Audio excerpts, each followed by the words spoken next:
Greetings, Mavericks and new viewers.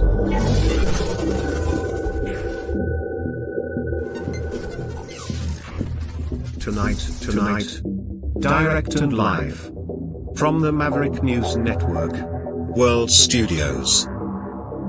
This is Maverick News with Rick Walker.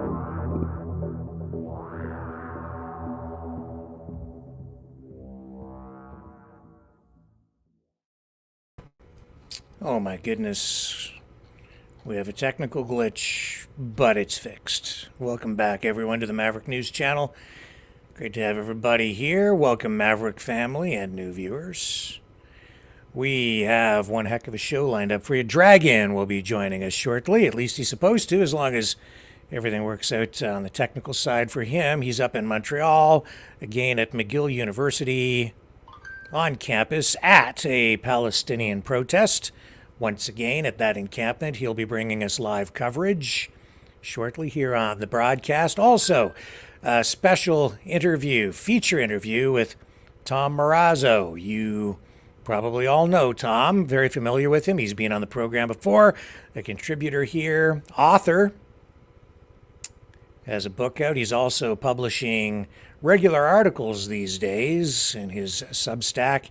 And that is why I reached out to him to ask him to come back on tonight to provide some analysis of what's going on specifically in Ukraine, but we'll talk about all the insanity out there with him. Tom, of course, connected to the freedom movement and the freedom convoy.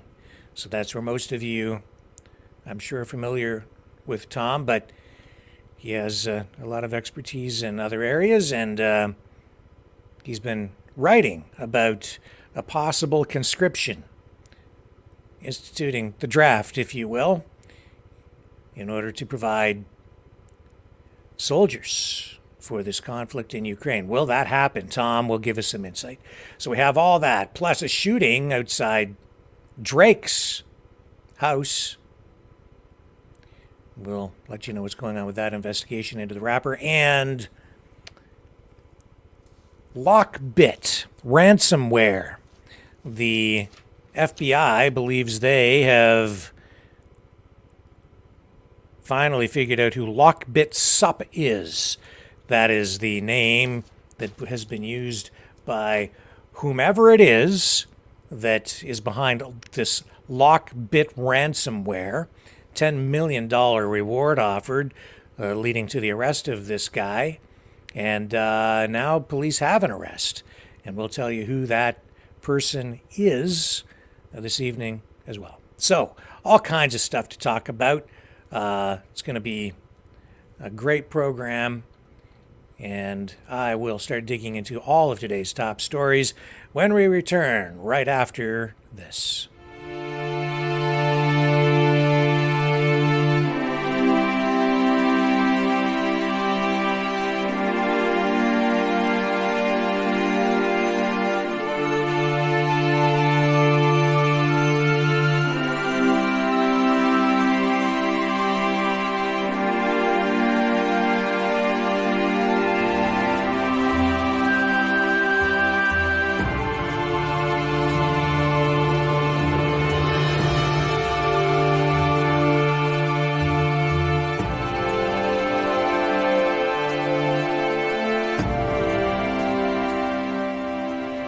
Maverick News. The world is watching.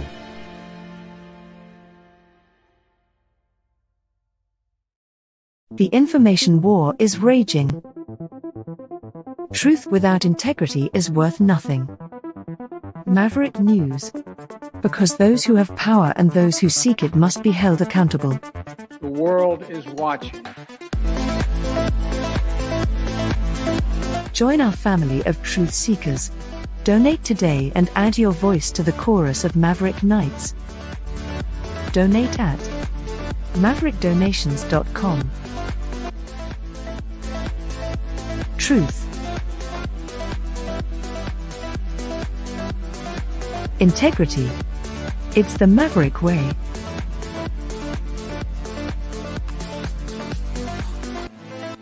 Maverick News.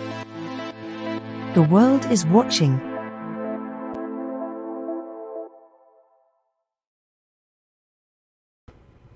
Okay, I also know that we're having a bit of a technical problem over on our main Rumble channel, so I am going to pop over there for a moment and make the change. Here we go.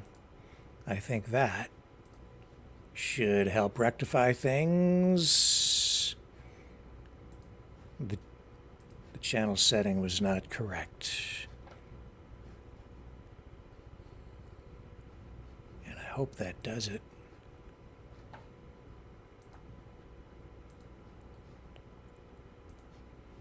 There we go. Sorry about that. So we're on the secondary channel. That's firing properly. Let me make sure again that everything is okay on the main channel. We've had a lot of technical problems here this week, which I do apologize for. It's been a very strange week technically. I don't know what the heck is going on or why we're having all these problems.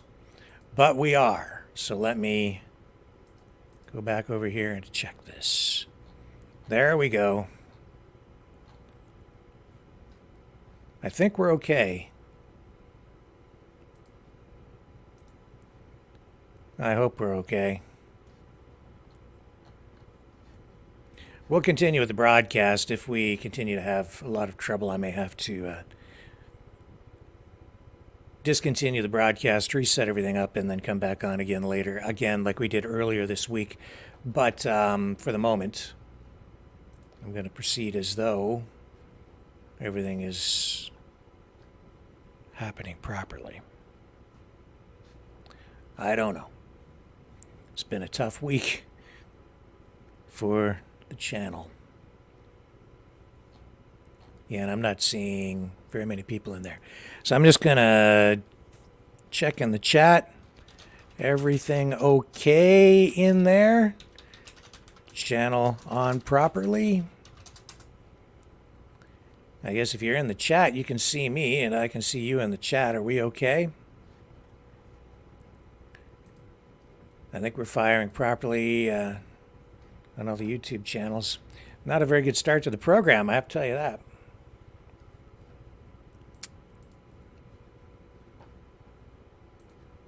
Weird.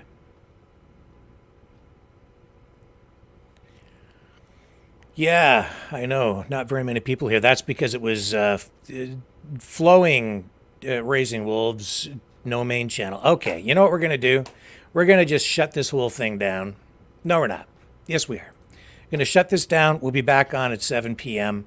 I don't know, again, why we're having so much trouble. It's like we've been hacked or we've got a virus or something going on.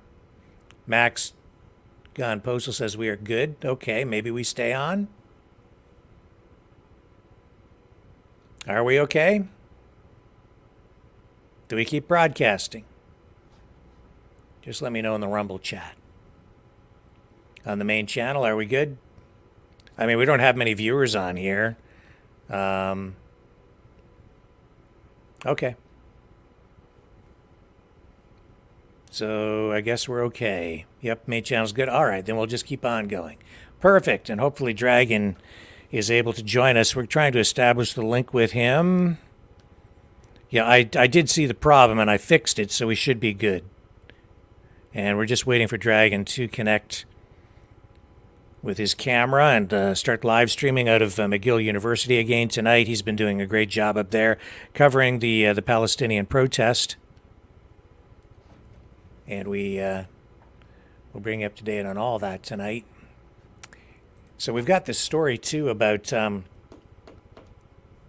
Lockbit ransomware, which is a huge story, and I think it sort of relates to even some stuff going on here in Canada, foreign interference and all of that. Okay, so Dragon's with us now. I think we've been dancing around here long enough. Let's get right to the main event, shall we? Get this show on the road. Let's bring him in from McGill University tonight. Here he is, Dragon. Hello, sir. Welcome back. I'm ready to go. And what's up, sir? How you doing? Well, we're doing great here. So thanks for doing this again tonight. Fantastic job last night, and we're very eager to find out what's going on there on campus with the Palestinian encampment at the McGill University. What are you seeing there? Well, actually, for the last 2 days, actually, as you can see, there's this new banner that has been erected yesterday. I don't know if you can see it right, but it has a beautiful message, right? So this is what it is. And also this black banner that was erected also yesterday. So a black banner? Yeah. I don't know if you can see it right here. Oh, there you go. This beautiful black banner right there. What does it say? I can't make it out. There's somebody in front of it. It's basically for the queer, for the Palestinian. And okay. Basically with a F word I see. around. Okay, so all right. And what does the big banner in the back there? What does that say, Dragon? The one is the one act, one echo. Together we make the difference, or a difference. So this is the new banner that I haven't seen yesterday, actually. So this is the new one. So what can we make out of this one? I wonder, actually. Interesting. So what's happening there with the crowd? Is it about the same size? Is there any difference? Oh, I would say it's not, there's not much of a difference from the last 2 days. As you can see, it's about the same size. Right now, they are kind of scattered around. The protest hasn't started yet as chanting goes or slogans. But yeah, we got a good crowd around here. Yeah. So I know that they're calling for divestment. Demands kind of still the same. This is probably the lowest key, calmest, most peaceful of all the encampments or Palestinian protests we've seen in either Canada or the U.S. Would you agree with that? I do agree, actually. From what I've seen, I mean, it's peaceful. Everyone is getting along. Everyone talks together. Whatever domination or on the side of the protest you are, you're human, so here they are not judging much, as I can probably put it. I was looking today, see if I can find this for you. I mean, let me just backtrack a bit here. You had a lot of difficulty getting people to speak with you. The first couple of nights you were there. It's still difficult to get people to speak with you. Yep. They're very media shy, or at least they don't want to talk to the media. They seem to want to control the media. And let me see if I can show you the images that really got my attention here today, and I'll get you to get your thoughts on it. I think it was City TV published a story from McGill. Here it is here. And they have some images attached to this story from the encampment. But something struck me a little bit weird about it. But it shouldn't, because, and I don't know if you're cluing into this, but there are no people in these pictures. So you've got Right. this sign up that says free store. And, and this is a story about community and people, finding community at this protest. It says here, we get community members come in every single day to donate whatever the students need. And, they're portraying this as being sort of like a communal, free love, almost like a hippie commune sort of vibe, right? But as I look at this, and I know from experience covering this stuff, kind of what this is about. It's like, okay, they don't really. Well, I won't prejudice what you're about to say, but there are no people in the pictures.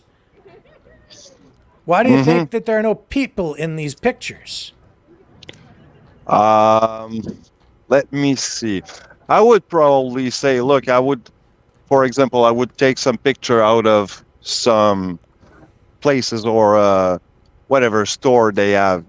I would ask for taking picture, and people would probably just oblige. But I don't want to be taking the picture, so they would just go away and let you take the picture as long as they are not into the focus. Am I right on? Well, my experience has been dealing with people from this sort of side of the political spectrum is they're very distrustful of media. They don't, as much as they scream about free speech, when it comes right down to it, I don't think a lot of people on the left really embrace the principles of free speech.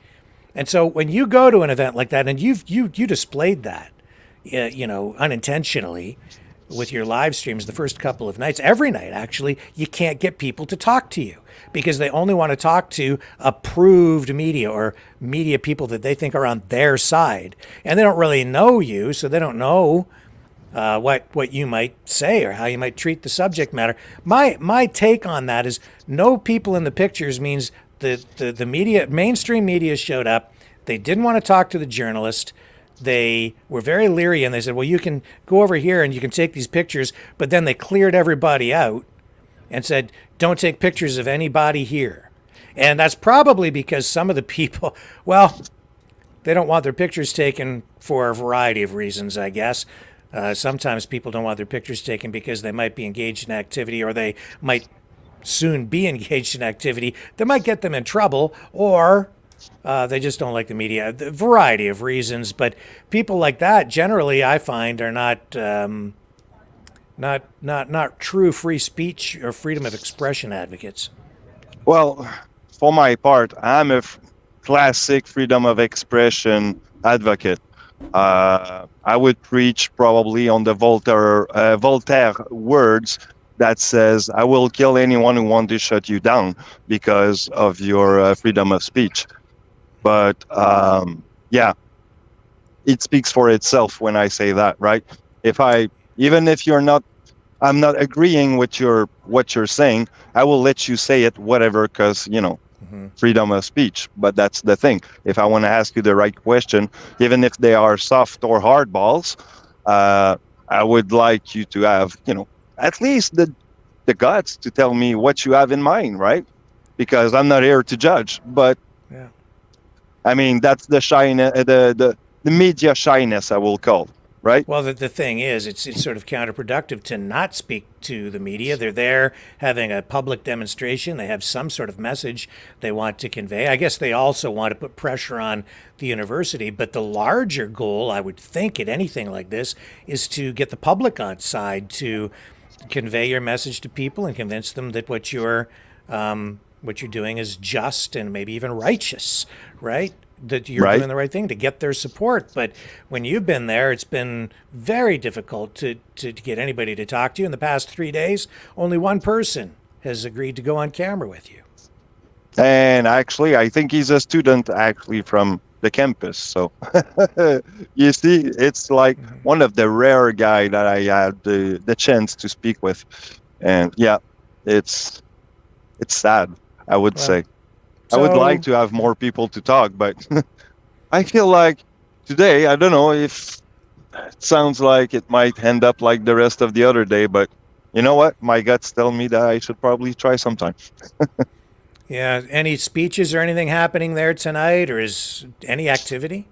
No, actually, people are lining up to take some foods or whatnot. So if you can see right here, it's kind of what it's looked like. This is where there's a little tent. This is where actually they assemble to chant their speech and stuff. So yeah, this is pretty quiet right now. There's nobody.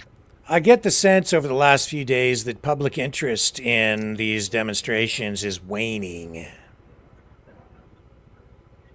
Yeah, it's true. One day they are agreeing, but now they are getting fed up, probably. Yeah, so I wonder for what reason. Yeah, well, people are fickle, and when it comes to media, after something's in the news cycle for 2 or 3 days, people kind of lose interest. They move on. It's with every story, not just this one. It's hard to keep the public engaged. So, are you getting that sense there in Montreal?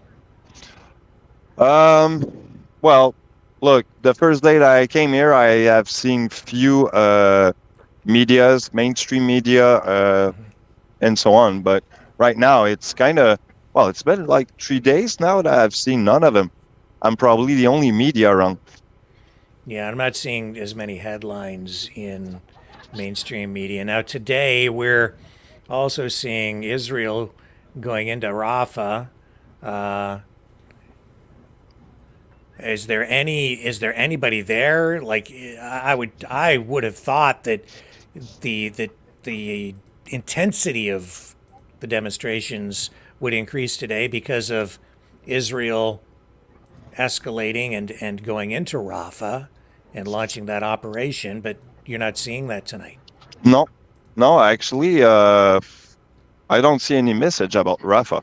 That's kind of weird. It is weird.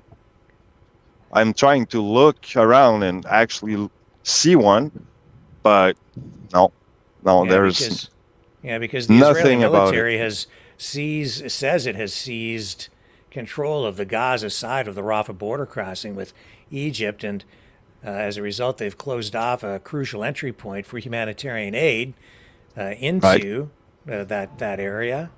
So I would have thought people would be up in arms there at the protest. Mm-hmm. And from my other sources, actually, the American Army and French Army are pretty much getting in place. So yeah, there's a lot of thing going on. I would call into that part of the world, so we should probably take a look into it sometimes. Now, I have to say that the reports tonight indicate that the ground incursion is being described as a very limited operation designed to achieve some military goals that are tactical in nature and put pressure on Hamas in these ceasefire talks, that according to, some top Israeli officials. And we've seen Israel reject that ceasefire deal. Hamas says that they have agreed to it. But that, to me, is almost, again, like I don't think it almost is. I think it is a public relations exercise because we don't even know what's in that deal still, even tonight. Do you want to try and maybe walk around and have a conversation with one or two people over there and see if we have a little better luck tonight getting some comments from people in the crowd? Why not? Hey, sir. Pretty beautiful day today, right? Right. Actually, I wanted to ask, what's your take on the Palestine? Yeah, on the encampment. What are you filming for? Actually, I'm filming for Maverick Media. Maverick Media. It's a independent media. Actually, we're pro free speech, so you can say whatever you want. Is that bad? Free speech is bad? Free speech is a good thing. So, what's your first language of period? I'm French, actually. Oh, I would appreciate answering. Personally, I feel very disappointed by the encampment. Not only because, from what I understand, it's against the laws of McGill University and to have an illegal encampment and unauthorized encampment, but even more so because this whole protest that we see, it seems so one-sided, with a lot of focus of hateful things regarding Israel, and with no addressing Hamas, no addressing its responsibility in the conflict. I'm not saying there's a lot of people with a lot of opinions here. I don't necessarily think that all of them should be all pro-Israel and anti-Palestinian, God no. But if they are pro-Palestinian as they claim, I think they should ask themselves some questions about the Hamas terror organization and Right. its responsibility for getting to where we are right now. When you don't do that, everything is very one-sided, very easy. That's why I don't think there's a lot of dialogue. I will agree with that. I appreciate it. So have you heard all that? Yeah, so he thinks they should be looking at the Hamas side and asking some hard questions over there as well, right? I appreciate it. Exactly. That's what he says. Yes. So that's pretty much a good point, actually. And well, I will thank you. Rick, you have some question for me? Yeah, ask him. If ask him what he makes of this from Turtle Island to Palestine. Occupation is a crime. What does he think that might mean? What do you think that the Palestinian from the seas to the rivers, or the enchantment for the from the Turtle Sea? Yeah. Well, my opinion is that a lot of people can have a lot of explanation as to why they're chanting it, but in the end, the reason that the chant was created and the purpose that it serves is the purpose of that is better benefiting the Hamas terror organization. It's the Hamas terror organization who is benefiting from the pressure that encampments like this are putting on the U.S. and on Israel, and the Hamas understanding of from the river to the sea means to wipe out Israel from the river to the sea. That's why even if someone else doesn't think that that's what they intend when they're saying, it's they should know what the actual people on ground that are kidnapping citizens and that are rape citizens on October 7th, that's what they are intending. And when they are chanting that, they're actually making their voice louder. Right. If I could Yeah. Even add, in English, in a little it's closer from there, the river Dragon, to so we the can sea, hear him a bit Palestine better. is free, and who wouldn't want that? But in Arabic, it's from the river to the sea, Palestine is Arab, Palestine Arabia. And so maybe the progressives think it's a call for peace, but actually it is only a call for war and nothing else. And it's lost on them, but it's not lost on us. There's no interest in peace in that call. And every time we hear it, it really is a call to murder Jews and nothing else. They might be convinced it's not, but there's no ambiguity about it. You're right. I do Ask him agree if on he's that. able to have a conversation with anybody there about it. Any questions? Can you have? Do you think you can have any conversation about that with anybody around here? We would love to. We're here for dialogue. We're here with open ears. I am very open to changing my opinions and changing my mind.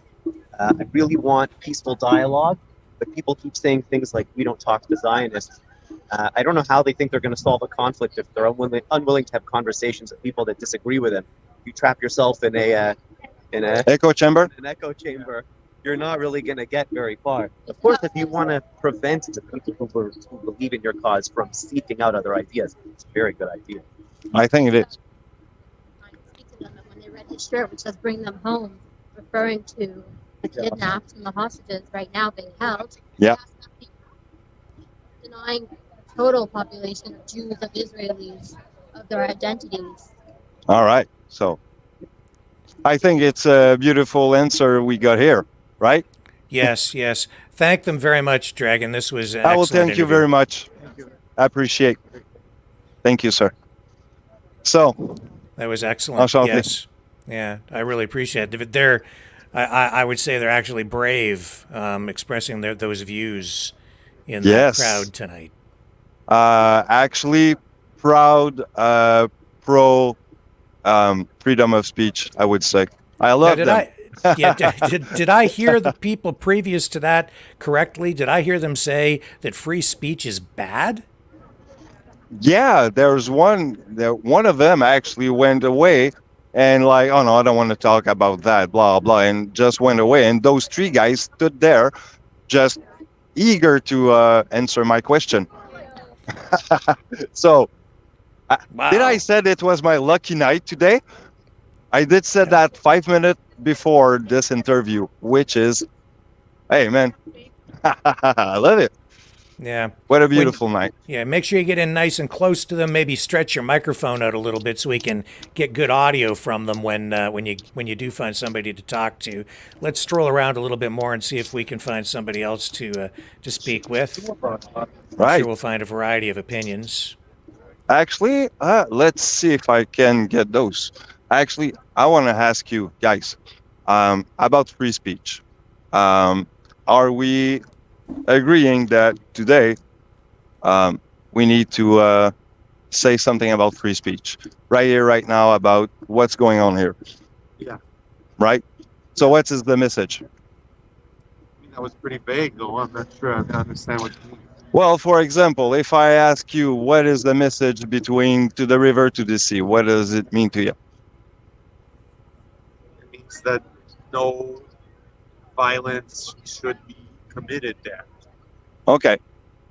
So again, if I tell you that the message that is brought around here is kind of vague, and some of these people probably would ask for some genocide around Israel. What do you think about that? I don't agree. You don't agree? No. Do you think that everyone here want the peace?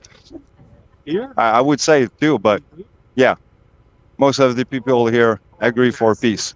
Right. I mean, maybe there's somebody, but Can you turn the camera Not to the show majority him, of it. Dragon? Yeah, Sure. There we go. Yeah. there's dicks everywhere, man.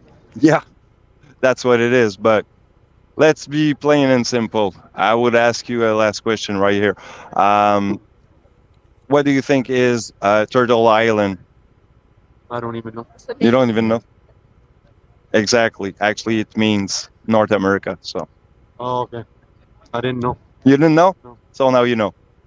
So I will thank you, sir. Have a good one. So Yeah, what do you he- think about this one? Well, I think he's unaware. I think that he's misinformed. He thinks that from the river to the sea, Palestine will be free as a chant that and a slogan aimed at peace, but it really is about eliminating Israel from the map. Is what it is, and he doesn't Whoops. understand what Turtle Island is. Most people don't. So when they're calling from Turtle Island to Palestine, occupation is a crime. They're calling for the return of land to indigenous people, and occupiers have to go. Is basically what that means. So I don't know what they're going to do with millions Well, and millions and also millions they of are people. calling for actually Canada being actually a criminal country because Yes, of what that's we right. do. So Yeah, because that's it's kind a of crime. sad. Yeah, it's a crime to occupy the land, right? So the treaties that have been signed over the years, I guess, don't count for a whole lot to these folks. They just want all the land. What it comes down to is they want control and power for a different political group and a reformation of the system. They want to tear the system that we have down and replace it with something entirely different that I would say is going to resemble something very communistic, fascistic, communo-fascistic, authoritarian, not democratic. In Probably my, an hybrid of Marxism and fascism. Yes, yeah, I think so. That's every indication that I see, and when I read and study it, that's where it all goes. And that's, I think, also, Dragon, why you're seeing is the Communist Party still there with their tent tonight, or have they taken a break? They've been down there trying to recruit people. I think I have not seen them tonight. Yeah. Usually they were around these part, but there's Yeah. no tent around here. I Only think people. I think they're there primarily on weekends, Yeah, trying to recruit that folks. could be a Yeah. thing. Yeah. Yeah. And the crowd down tonight compared to what you would see on the weekend, obviously. Yeah, well, I would say probably 100 people, maybe 100 people there 150. tonight. Yeah. Yeah, as Yeah. a count real fast done. But And yeah, that's interesting. Now I see a Palestinian flag flying behind you. Is that Yep. just up on its own pole, or has that replaced a Canadian flag at all? Or oh, is it's that his no? own pole, Yeah. basically. Yeah, because we've seen just, in recent days on various campuses, American flags being taken down and Palestinian flags being hoisted. Yeah, Which is, which I would call that anti-patriotism. I would say so. Yeah. But I don't know if people are cluing into what's really happening out there. If I may make an estimation, and probably anthropologically speaking, probably 60% of the people right here doesn't even know half of what's going on or what is the chanting means or the slogan behind and the meanings. So it's kind of Yes. sad. Which is It's- exactly what we just heard from that gentleman who doesn't know what Turtle Island is, and he's overlaying his own interpretation of what that chant really means. Yeah, and compared to the first three guys that we had, that were, I would call that amazing, because yeah, they know what's going on, right? So you have it, guys. I mean, I think you cannot have a better view of what's going on both sides.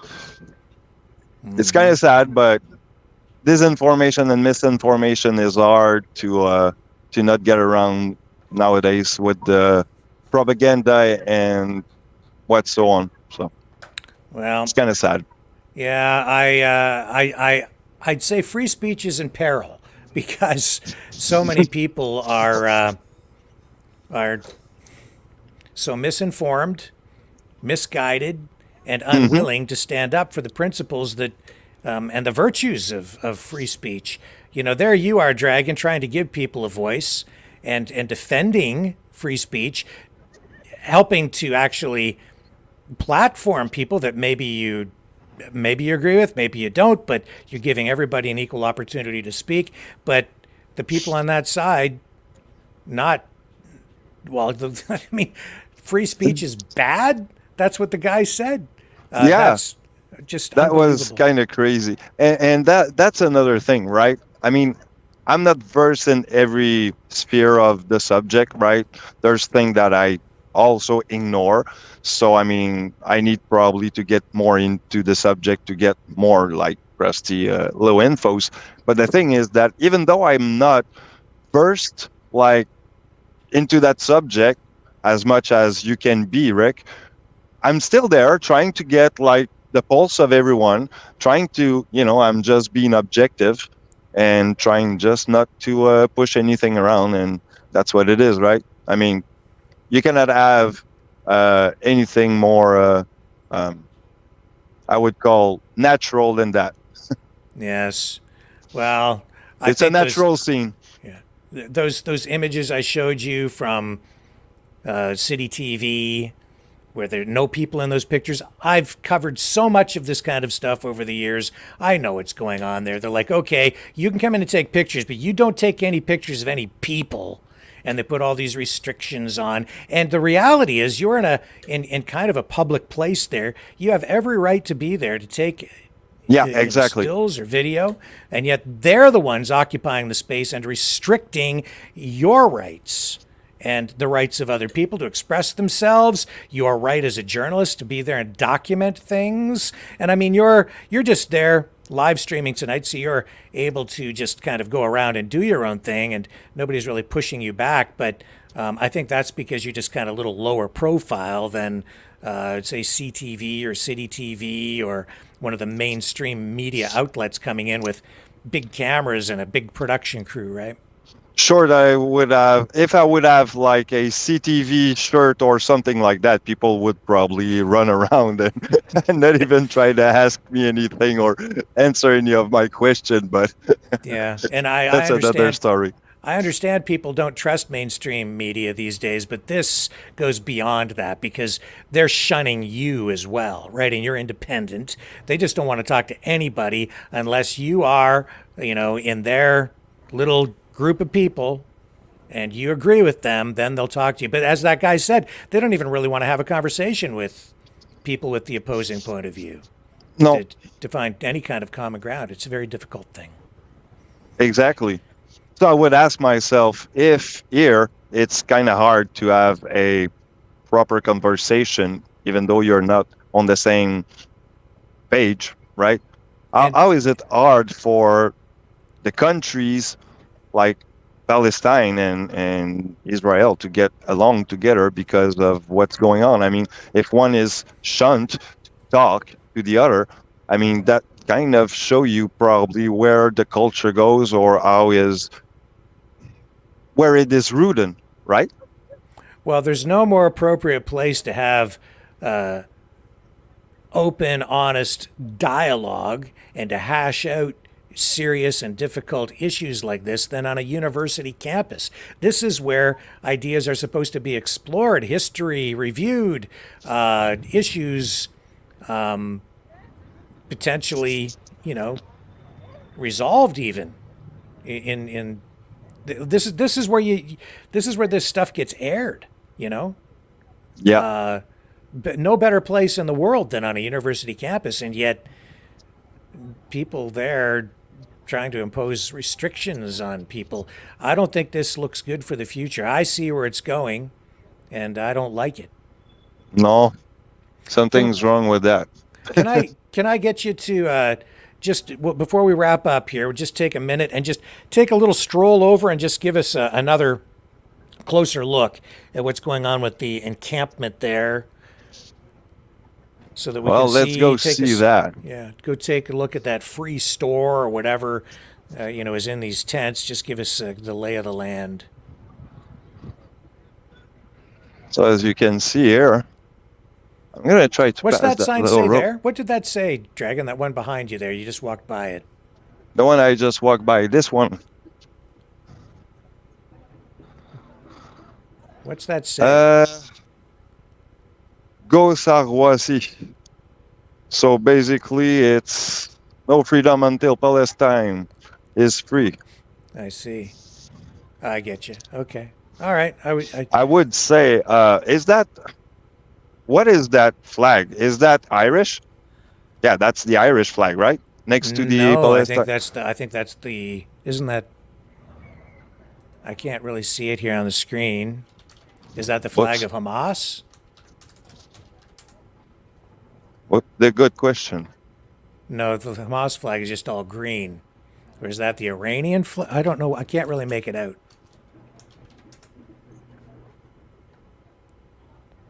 I can't But quite that's- make it out.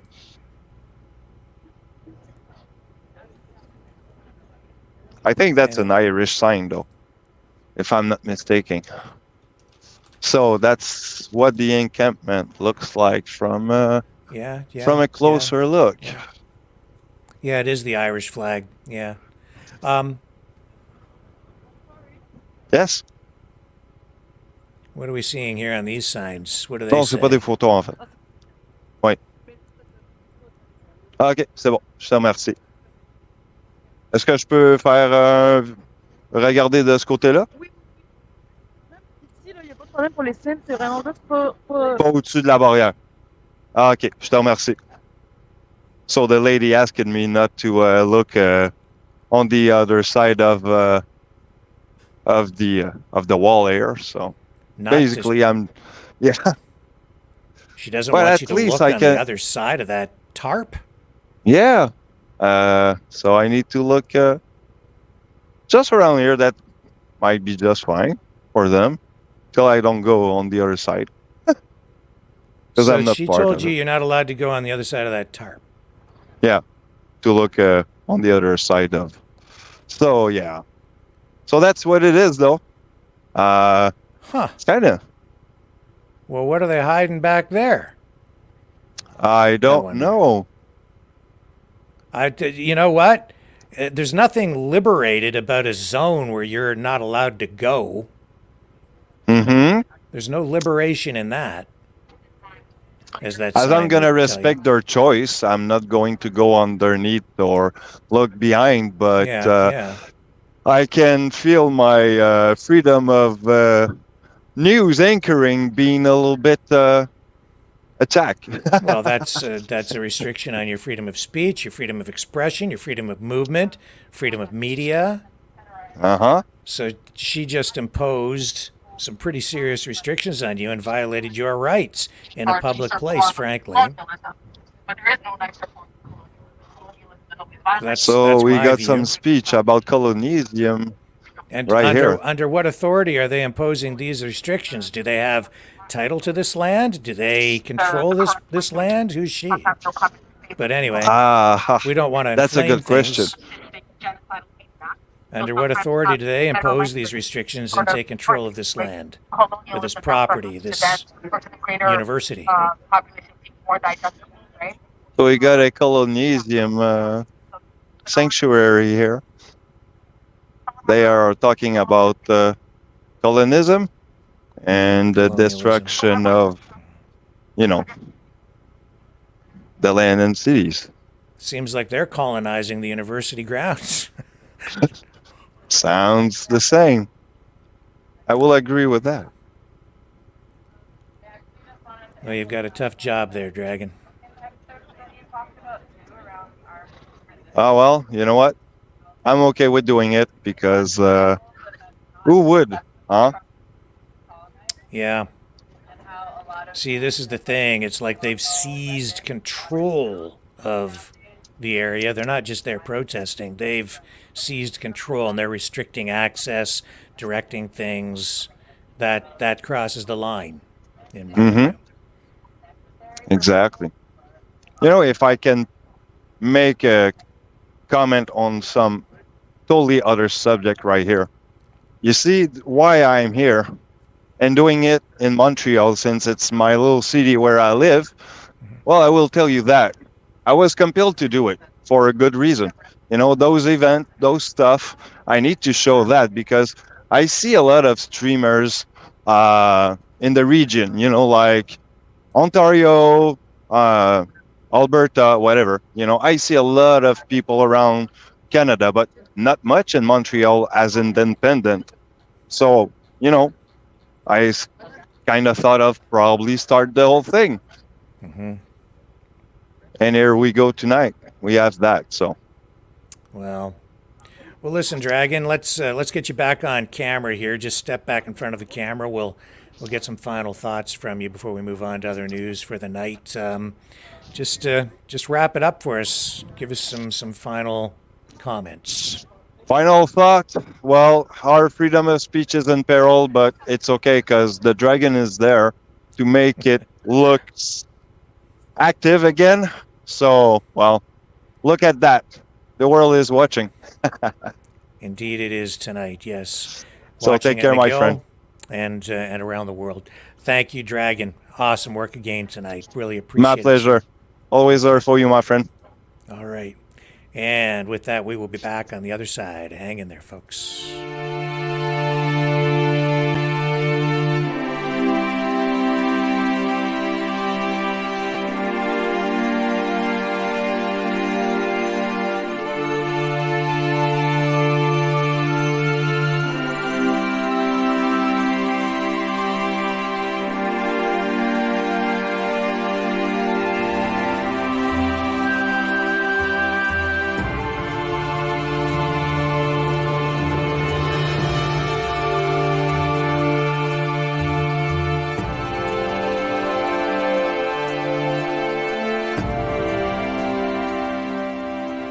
Maverick News.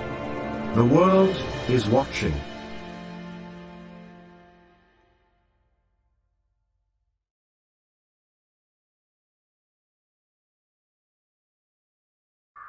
Hello, world. Are you awake?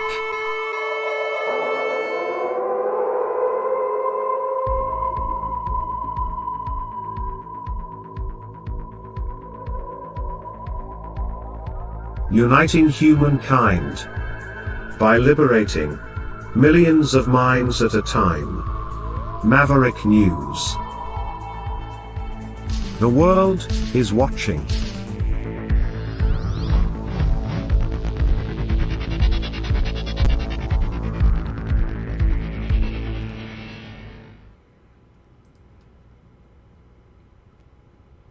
Coming up shortly, Tom Marazzo, freedom fighter, author, and I would say even analyst, will be joining us very shortly to talk about the war in Ukraine. And I think probably we'll get some comments too about what's going on in Gaza from Tom tonight as well. So that will be, I think, extremely helpful and insightful. So what else is going on here? We have this whole thing with Drake. So, footage from numerous security cameras surrounding Drake's luxurious Bridle Path estate could hold the key to identifying the suspect behind the shooting of a security guard earlier today. According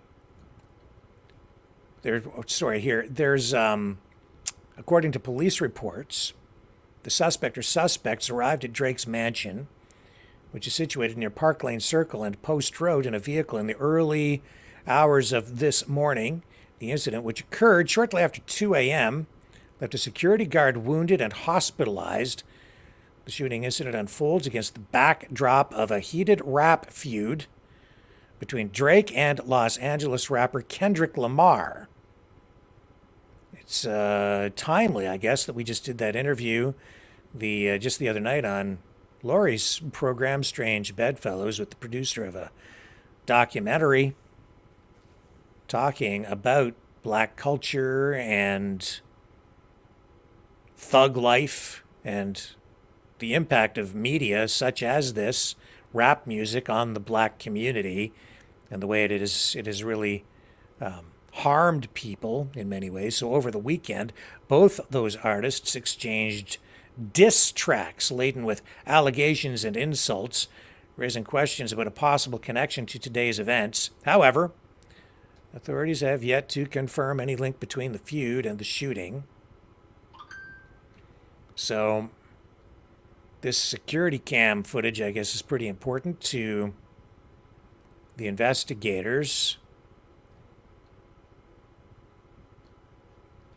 And they are getting statements from witnesses there as well. So as this investigation progresses, authorities will delve into social media activity, probing for any indications of threats directed at Drake. Interviews with individuals close to the rapper, including those managing his online presence, are also anticipated to shed light on the circumstances leading to today's shooting.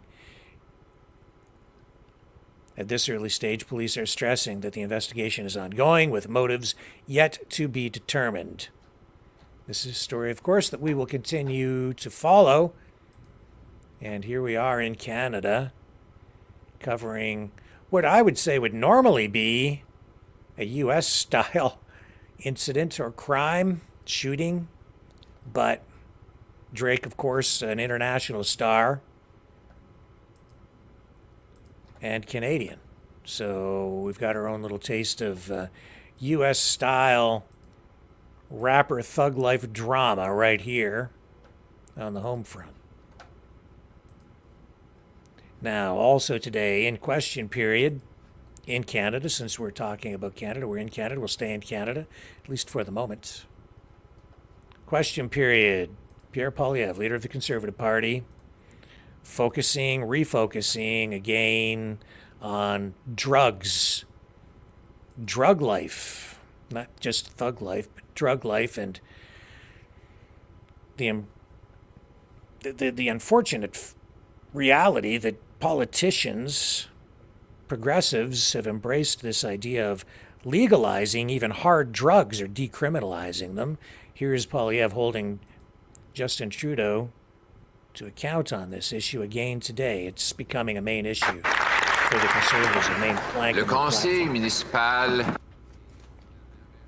The mayor and city council of Montreal have requested legalization of hard drugs in their communities. Will the Prime Minister openly acknowledge the deadly mistake that legalizing hard drugs was in BC, or is he going to try to repeat this problem in Montreal? The Honourable Prime Minister. Mr. Speaker, BC requested a pilot project and we worked with them. We agreed to amend the deal with them to better meet their needs. And we will always be there to work respectfully and with respect for science with our partners. But we weren't going to go ahead with any project without the support of the provinces involved. And the Leader of the Opposition knows that full well. But he keeps on his ideological path, like Stephen Harper, even though that was rejected as immoral and obsolete. The Honourable Leader of the Opposition. Minister, believe in the decriminalization of crack in children's parks, meth smoking in hospitals, or other hard drugs on public transit? Yes or no? The Right Honourable Prime Minister. We believe in working with British Columbia and with any province that wants us to work with them on this, which is why we accepted their request to modify their pilot project on exactly those issues. This is something we will continue to do, to work in a basis of science around compassion and a medical approach, a health approach, not a criminal justice approach to dealing with the toxic drug supply and addictions. At the same time, Mr. Speaker, we won't be taking lessons from the Conservatives that continue to chase after a Harper-era policy that their own advisors said was obsolete. The Honourable Leader of the Opposition. It's an important question, Mr. Speaker, because we need to know what he's going to do next. I just gave him a chance to indicate whether he believes people should be allowed to smoke crack in children's soccer fields or meth in the faces of nurses in hospital rooms. He refused to answer, which begs the question of whether or not he will try to impose the same radical and extremist policy elsewhere. So once again, does he believe that people should be allowed to smoke meth or crack in children's soccer fields? The Right Honourable Prime Minister. Speaker, obviously no one in this House does. That is why we agreed with the British Columbia government to modify their pilot project to better suit their concerns. At the same time, Mr. Speaker, we've seen the extent to which the Leader of the Opposition will continue to try and use tragedies and ongoing challenges Canadians and vulnerable people are facing to try and score political points. It's the same reason he's said that he will suspend people's fundamental rights and freedoms to score cheap political points. That is not something that Canadians want to see, Mr. Speaker. Mr. Speaker, the Prime Minister legalized the use of hard drugs like meth, crack, and heroin in children's parks and in hospitals, and he won't rule out doing it again. This is not an academic question. The City of Toronto submitted a 153-page application, and I quote, seeking an exemption under Section 56.1 of the Controlled Drugs and Substances Act that would decriminalize personal possession of illicit substances within Toronto's boundaries. The Prime Minister's government has been working secretly with Toronto on that plan ever since. Will he, yes or no, rule out decriminalization in Canada's biggest city? The Right Honourable Prime Minister. Mr. Speaker, once again, we see the Leader of the Opposition trying to score cheap political points on the backs of vulnerable people to promote an ideology that does not work. Mr. Speaker, we will continue to be there with a thoughtful, compassionate-based public health approach on the toxic drug supply, and that means working with jurisdictions. When Vancouver asked us for an exemption, we said no. We would only work with the province, and that's what we did to work with BC. The same thing when it comes to Ontario or Quebec. We will only work with the provinces to ensure any projects they have go. The Honourable Leader of the Opposition. So he We'll stick with it for refuses just a second longer. to rule out repeating this disastrous experiment that killed 2,500 British Columbians, because he strongly supports decriminalization. And if he got a chance, he would do it all over again in Toronto, in Montreal, and anywhere else. Mr. Speaker, the final question, therefore, is even the radical NDP government in BC asked for him to reverse his decriminalization. Why did it take him 10 days and 66 more deaths to do it? The Right Honourable Prime Minister. Once again, Mr. Speaker, we see the extent to which the Leader of the Opposition will make political attacks on the backs of the most vulnerable people in this country. We actually only received the completed request from British Columbia Friday last week and approved it the following Monday, 3 days later, Mr. Speaker. We will always respond quickly in a science-based way when people's lives are on the line. The Leader of the Opposition is continuing to spread falsehoods, Mr. Speaker, instead of actually following the facts and caring for Canadians. The Honourable Member for Belleuil. Okay. That's the end of that for tonight. Let's take a quick break. Tom Marazzo is waiting in the wings. We'll go to him when we come back after this.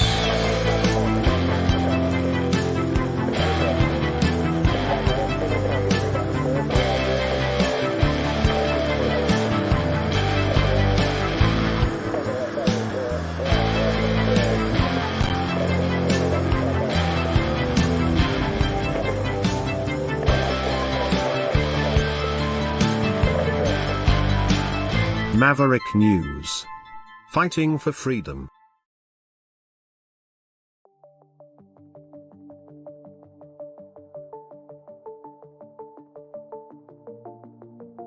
Greetings, brave Mavericks. Our quest for truth continues. We go beyond fake news. Together we expose propaganda. Together we pull others out of rabbit holes. We are maverick thinkers. We are all unique individuals, defenders of individual rights and freedoms, credible, trusted, grounded in reality. Maverick News, Maverick News. Defending free speech, free speech. Donate at freedomreporters.com. Do it now. Tomorrow may be too late. Maverick News. The world is watching.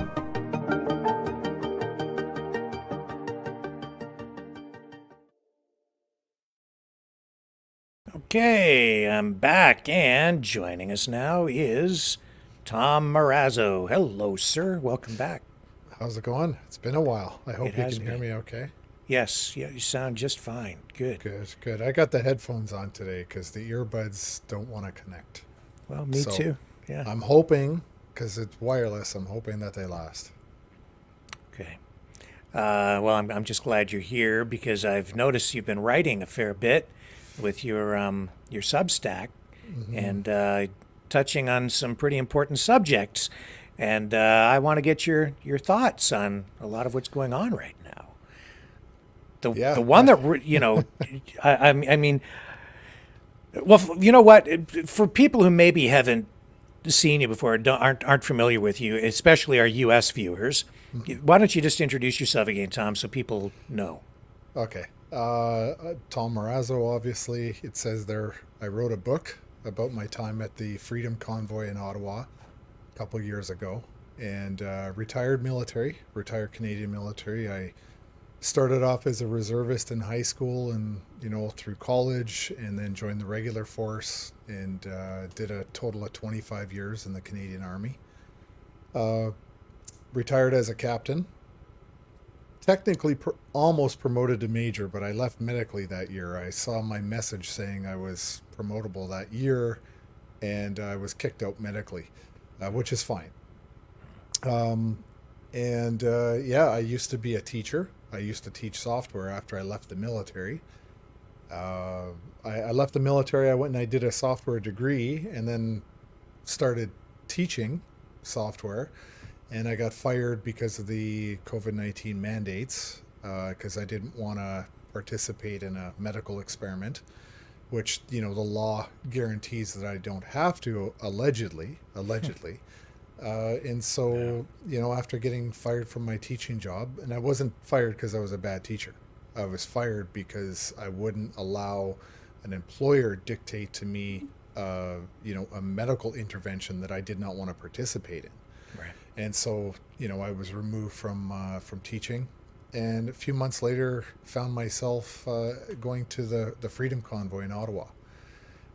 Didn't intend to take on a significant role, but it just that's the way the stars aligned, and I ended up, taking on a much more significant role than I had ever anticipated.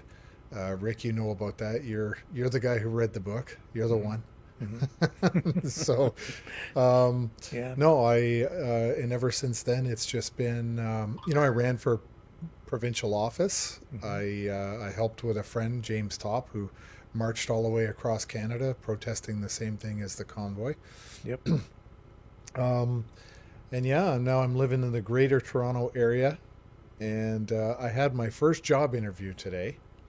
The first one since I was fired over 2.5 years ago, in the very first job interview I've had since I seriously started looking 13 months ago. I finally got one job interview as a software developer today. Wow. I've been looking since April of last year. So, fingers crossed. So, but yeah, you're right. I've been doing a lot of writing. These issues that come up, and I seem to have opinions about them, and I'm happy to say that people seem to respond very well to some of the articles that I've been writing. I write a lot on Twitter, and I contribute now. Now I've noticed people on Twitter, they don't want to read long format stuff. So I thought, you know what, I'll take it over to Substack for people who prefer, the old school way of actually sitting down and reading. So yeah, I transitioned over to Substack, and posted a lot of the articles I had written on Twitter, but I thought maybe that was a better audience for that. So that's where you noticed that one of my recent articles. Yes, I did, and that's really what prompted me to contact you. You were writing about the possibility of conscription because of what you're seeing in Ukraine, and that's, I think, it's alarming to me. I think it's alarming to probably other people if they care to look at it.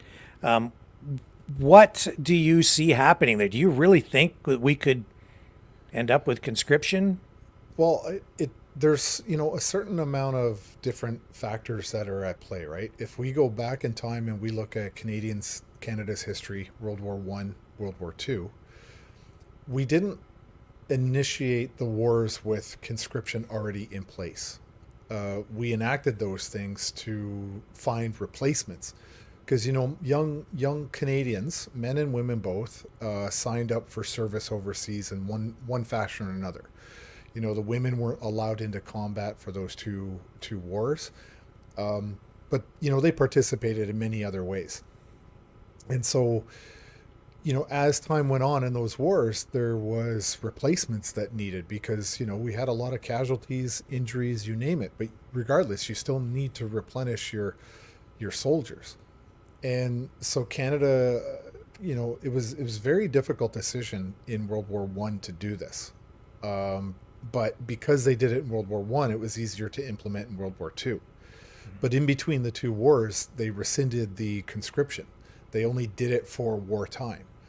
But Canada, and so I want to contrast that a little bit with America, because right up until the Vietnam War, there was conscription. There was mandatory military service that Americans had to endure. And I'm not so sure about the other NATO allies.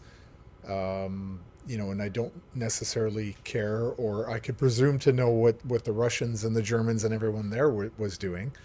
But we've set this precedent in Canada where we can't sustain our numbers. Okay, and there's a lot of rumors in south of the border in the United States. They do something called redlining, where you've served in the military, you're about to be released from the military, but the American military, they'll retain you because they want to redeploy you. You're now trained, you're able-bodied, they've invested in you, and they, under national security reasons, say, no, we're going to keep you, we're going to redline you, stop you from getting out of the military because we want to redeploy you.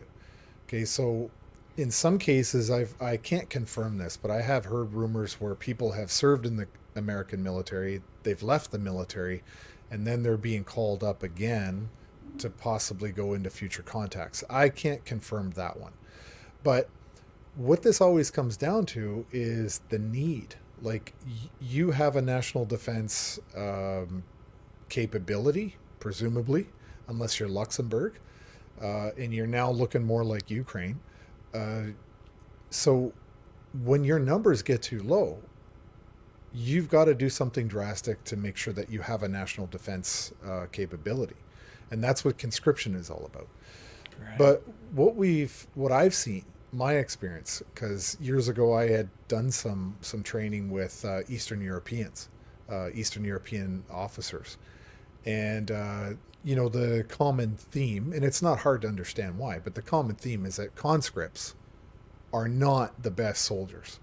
They're not there because they're ideologically motivated to be part of the military. It's not their calling. It's not that passion that they feel. If they did, they would just join up the regular military.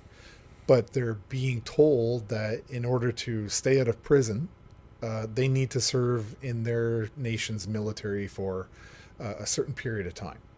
Okay, so this has always been about, the need to defend your country, or to be deployed into a conflict zone where maybe your Congress or your king has gotten themselves into a bit of trouble.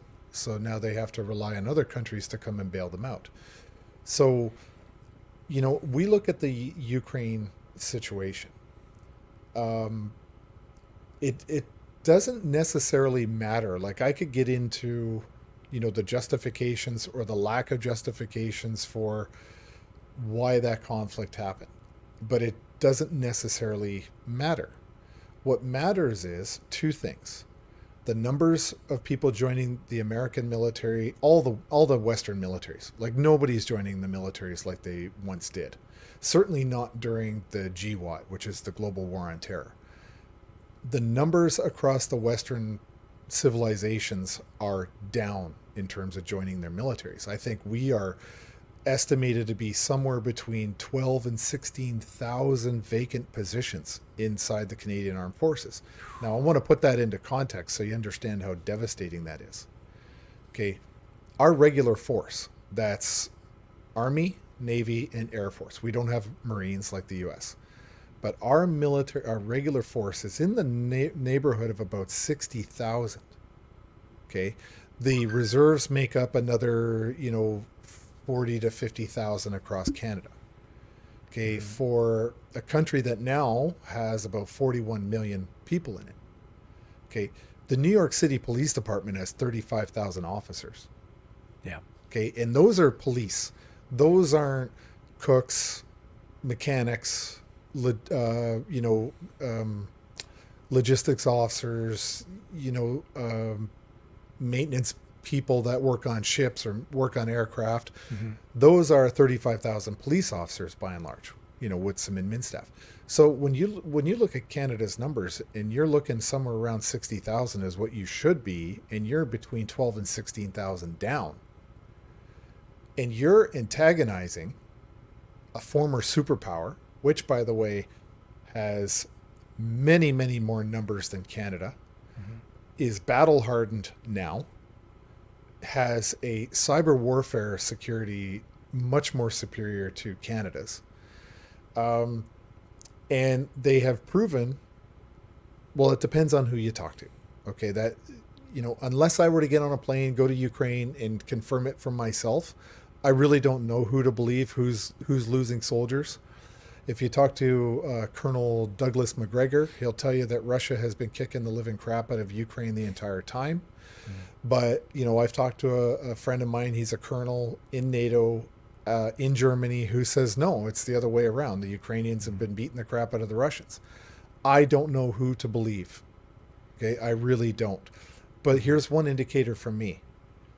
Why does the West have to keep sending billions and billions of dollars worth of ammunition and weaponry and all of these supplies to Ukraine if they're winning? And why hasn't the border between Russia and Ukraine changed now, back to what it was when this whole thing started? So by that sort of standard, I'm thinking they're in just mostly my gut feeling is I'm actually believing that Russia has taken the advantage. Russia is beating the Ukrainians in this war.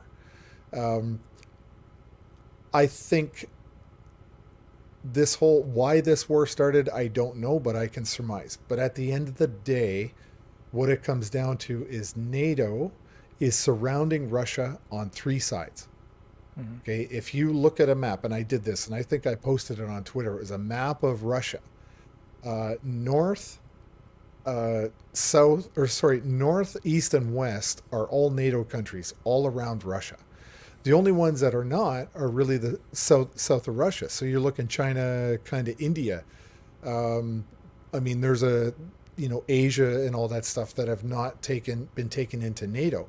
But if you look at all of the countries on Russia's western flank, it's all NATO except Ukraine. Okay. When George Bush Sr. was the president, allegedly, and I'll say this allegedly because I wasn't in the room, there was an agreement that NATO would not expand towards Russia. They wouldn't do it. But since George Bush Sr., every president after him has started to move NATO countries towards Russia. Well, actually, that agreement or that promise, if you will, was made actually during the Reagan era, because when the Berlin Wall came down. Yeah. Yes. They started working on it, and I think Bush said, yeah, okay, we'll abide by that. And then after that, Clinton and everybody just said, no, let's just keep going, right? Now, there's another theory out there is that the Eastern European countries were afraid that eventually Russia would want to start expanding outwards again. So the theory is they were eager to join NATO because they finally felt free and they wanted to sort of fortify their own sovereignty. And so they were running towards NATO. Okay, so that's the other sort of side of the coin there. But and that is part of the issue. I mean, just because Reagan said that NATO wouldn't expand, these are all sovereign nations. And if they make a decision to join NATO, or if they apply, and it's not just about NATO, it's also about economic trade.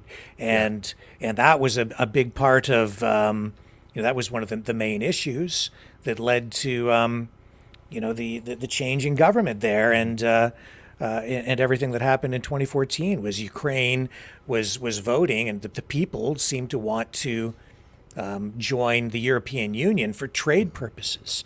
Yes. That's what precipitated a lot of this. And you had basically a civil war going on between the Russian-speaking areas and the other parts of Ukraine. So it became pretty complicated, and Russia was backing the Ukrainian separatists in those areas. So yeah, I mean, I subscribe to, what you're talking about, very much about the problems with NATO expansionism and the way Russia views that as being a potential existential threat to their country. But at the same time, I also understand that legally, Ukraine should have its right to self-determination and national sovereignty. The problem is you have two giant superpowers jockeying for position in there, and I'm not sure if they're even in a position to be a sovereign nation anymore.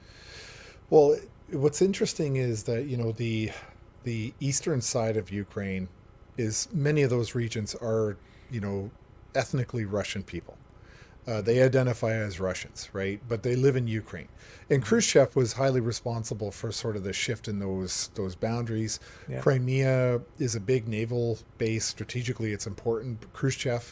I believe Khrushchev was Ukrainian originally, but I could be wrong about that. I'm willing to be wrong. but he had turned over Crimea to Ukraine, right? Because the alliance was so strong. There was just sort of this, it made sense. They never anticipated probably that they'd go to war with Ukraine. So they thought, let's give you our Pearl Harbor, basically, and you guys can be the custodians of that. But, I think if the United States decides that you're not getting into NATO, you're just not getting into NATO. And I think, the United States being the only superpower left after the collapse of the former Soviet Union, I think now they're wondering, you know what, maybe we shouldn't have let those countries in, or maybe we should have fought, because now what we've done is we've antagonized, we've kind of boxed this guy in on 3 spots. Like, he's now cornered and he's going to have to come out swinging. So I think he seized on an opportunity, because my understanding, and I could be wrong because I wasn't there, but my understanding is that there was a referendum in those ethnically Russian areas, because you raised the point about sovereignty, right? Yes. Those ethnic Russians in that area wanted to keep their heritage, wanted to keep their Russian language, which the Ukrainian government said, no, you've got to get rid of the language. You're Ukrainians. This is part of why the Civil War started. And they held a referendum and said, no, we actually want to go back to Russia. And the people voted to go back to Russia. Like you mentioned, the separatists. Yes. Ukraine said, no, you're not going. So, listen, at the end of the day, Ukraine is run by a comedian. Okay, this guy, he's not a scholar. He's not a political scientist with years of experience. He's a comedian. Okay, and look at our guy. Our guy's an actor. He's a drama teacher too. So we've got a, intellectually unchallenged people running some big countries right now, okay? Or very inexperienced, at least, in real honest to God, statesmanship.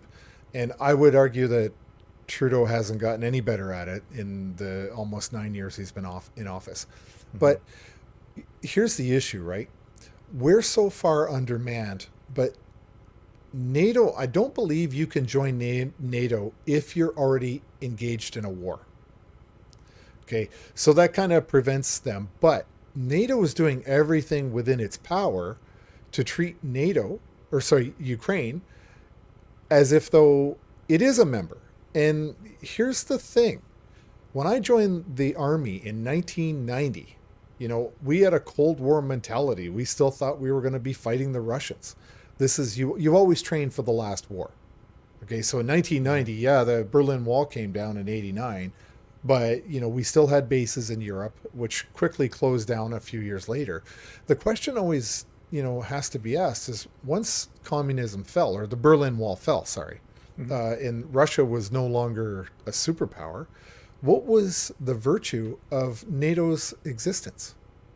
NATO only existed to counter the Russian threat, the Warsaw Pact. Warsaw Pact was a bunch of Eastern European countries under domination of Russia that was the version of NATO.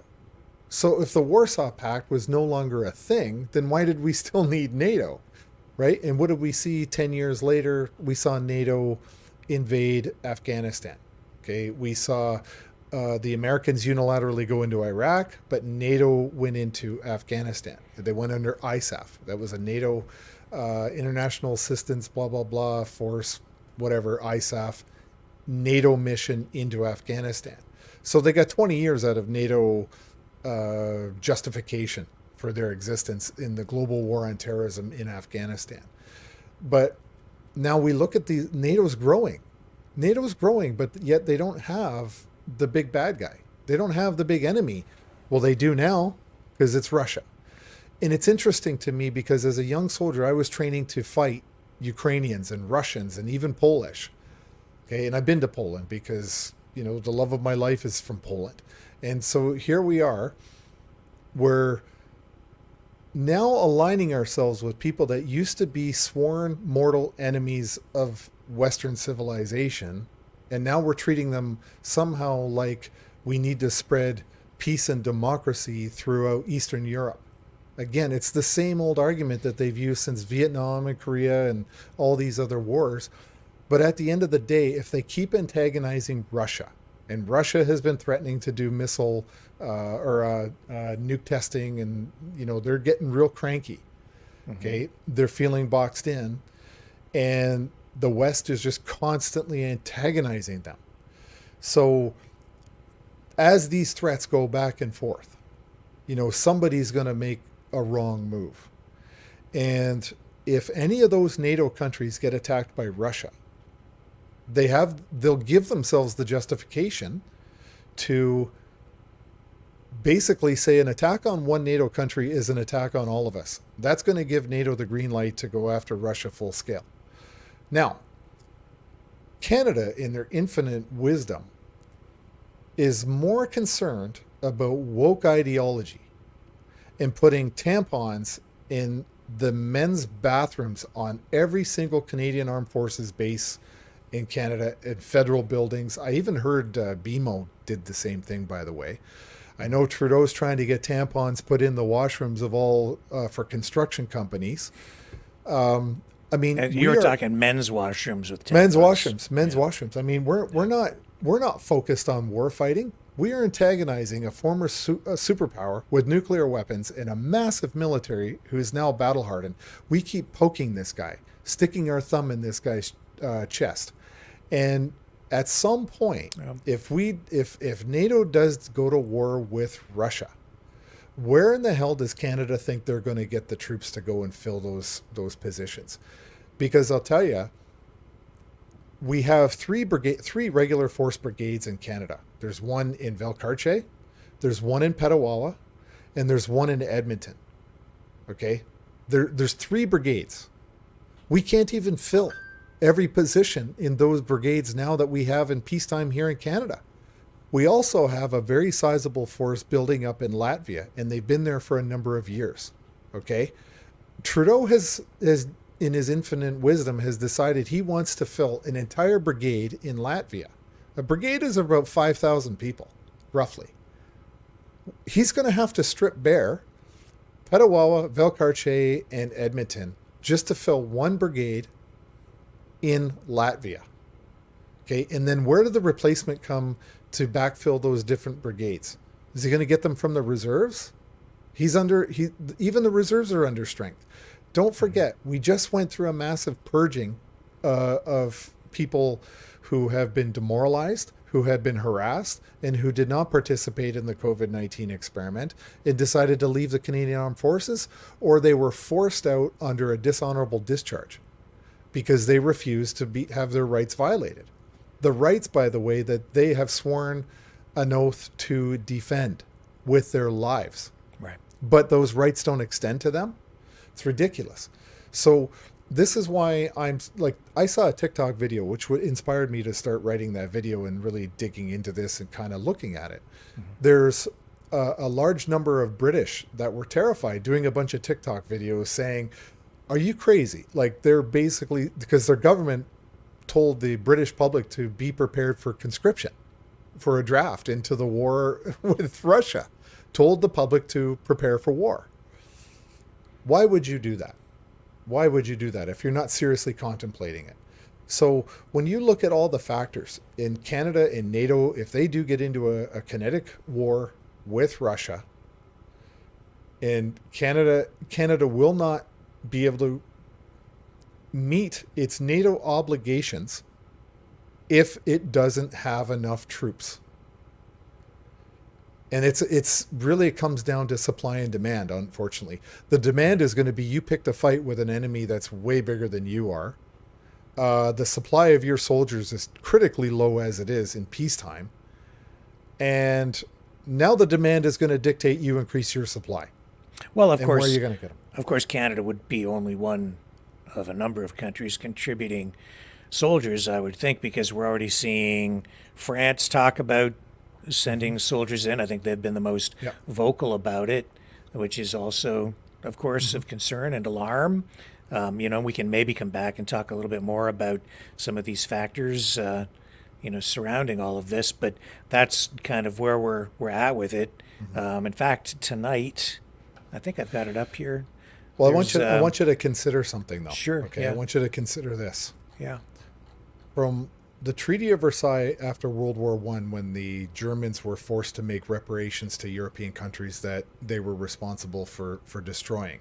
Yeah. 15 years later, somehow under bankruptcy, became the biggest, most powerful military in human history in 15 years. It took the Canadians, the Americans, the British, the French, the French not so much, the Australians, New Zealand, even like Poland, all these countries, including the Russians, to take on a country that is about the size of Ontario. Okay, so when we look at NATO coming together, yeah, there's 31 countries, I believe, but it's going to take all of them to take on Russia. And Russia's been fighting it out for a good 2.5 years now. It's not like they're inexperienced. And they've got reservists, they've got training, they've got contingency plans, and I guarantee you they've been building up their war industry to supply themselves with ammunition and weaponry, which, by the way, they can get from China. So, you know, I see where you're going. If I assume you're going in the place I think you are, you know, they're cornered. My dad used to say this thing to me, and I'm digressing a little bit. He used to say to me, who runs faster, the fox or the rabbit? Because the fox is just running for its next meal. The rabbit's running for his life. But when you consider that Russia's boxed in on 3 sides, they've got nowhere to go. So they can only go forward. Okay. They are motivated. Even their conscripts will be motivated because their very country, their homelands, their families, their way of life is under threat. You can't say that about an American kid or a Canadian kid or a British kid. Their way of life isn't threatened. They're the ones making the threat. And let's be clear, NATO's the one making the threat into Russia, saying, if you don't leave Ukraine alone, we're coming for you. Like, go ahead. Except yeah. Mm-hmm. There is the counter argument. Mm-hmm. As I have great respect, and I like what Professor Mearsheimer has to say about this. I subscribe to a lot of what he believes here. But at the end of the day, Ukraine is a sovereign nation. Mm-hmm. And as much as I didn't want the war to start, as I sit back and look at it, it's Russian tanks that rolled over the border into Ukraine. So, you know, in my view, that is also wrong, right? The other thing is, you mentioned Colonel McGregor, who I also have respect for, and other pundits like Scott Ritter, who has been on this program before. But they've been consistently wrong from the beginning. So their credibility here with me is greatly diminished because they just keep repeating the same narrative over and over again. They never have anything neutral to say. It's all one-sided from my point of view. So I you know, the numbers they're putting out there, it's all, you know, it's going to be over in 2 weeks, and that was 2 years ago, right? And it's just been consistently like that. I watched another video today, same stuff. Okay, and so when I speak to people on the other side, like you, I'm kind of getting another story. So I'm thinking it's somewhere in the middle. I think it's been a meat grinder. It's been a tragedy. It's a war that really didn't have to happen. Both sides share blame in that, and you know, and now we're into it. I see an existential threat to the West now because of this, a conflict that irresponsible politicians got us involved with, and bureaucrats and warmongers. And I also see on the other side that, you know, as Professor Mearsheimer said, it doesn't matter what the West thought about NATO expansionism. It only merely mattered what Russia thought about it. Yes. And he was quite right about that at the time, in my view. He's quite correct, because we got what he predicted would happen. Russia would respond, and they went into Ukraine, which legally, regardless of whatever verbal agreement might have been in place from Reagan and Bush at the time, there's nothing formal that said, we will make sure that none of these countries ever join NATO. There was no treaty or anything of the sort, right? So these countries had the sovereign right to make that choice, to trade with Europe, to move to the West for a lot of reasons. Maybe they, you know, for reasons of freedom or economic prosperity or whatever they were thinking. So the people were making those kinds of choices. So right now we have it's a war that's really happening, and there's a crap load of propaganda going on both sides. But I would say the Russians have a much more sophisticated information warfare capability than we are giving them credit for, and they probably don't want us to know about. And so there is an existential threat now to the West, because if Ukraine falls now, the United States has made this promise to Ukraine that they'll stand with them until the bitter end, and they'll fund this thing. And if the funding is pulled, if the United States doesn't live up to that promise, all these NATO countries are going to lose confidence in their relationship with the United States. The United States is basically NATO, and this alliance will basically fall apart. You've got now the BRICS nations. This is really, in my view, not even about a kinetic war or about land acquisition or territory acquisition. It's an economic war. And that's really what this is about. That's what the Russians are really winning at, is this information war, undermining confidence in our institutions, in our military itself, and by undermining support for the war here, they're undermining support for funding.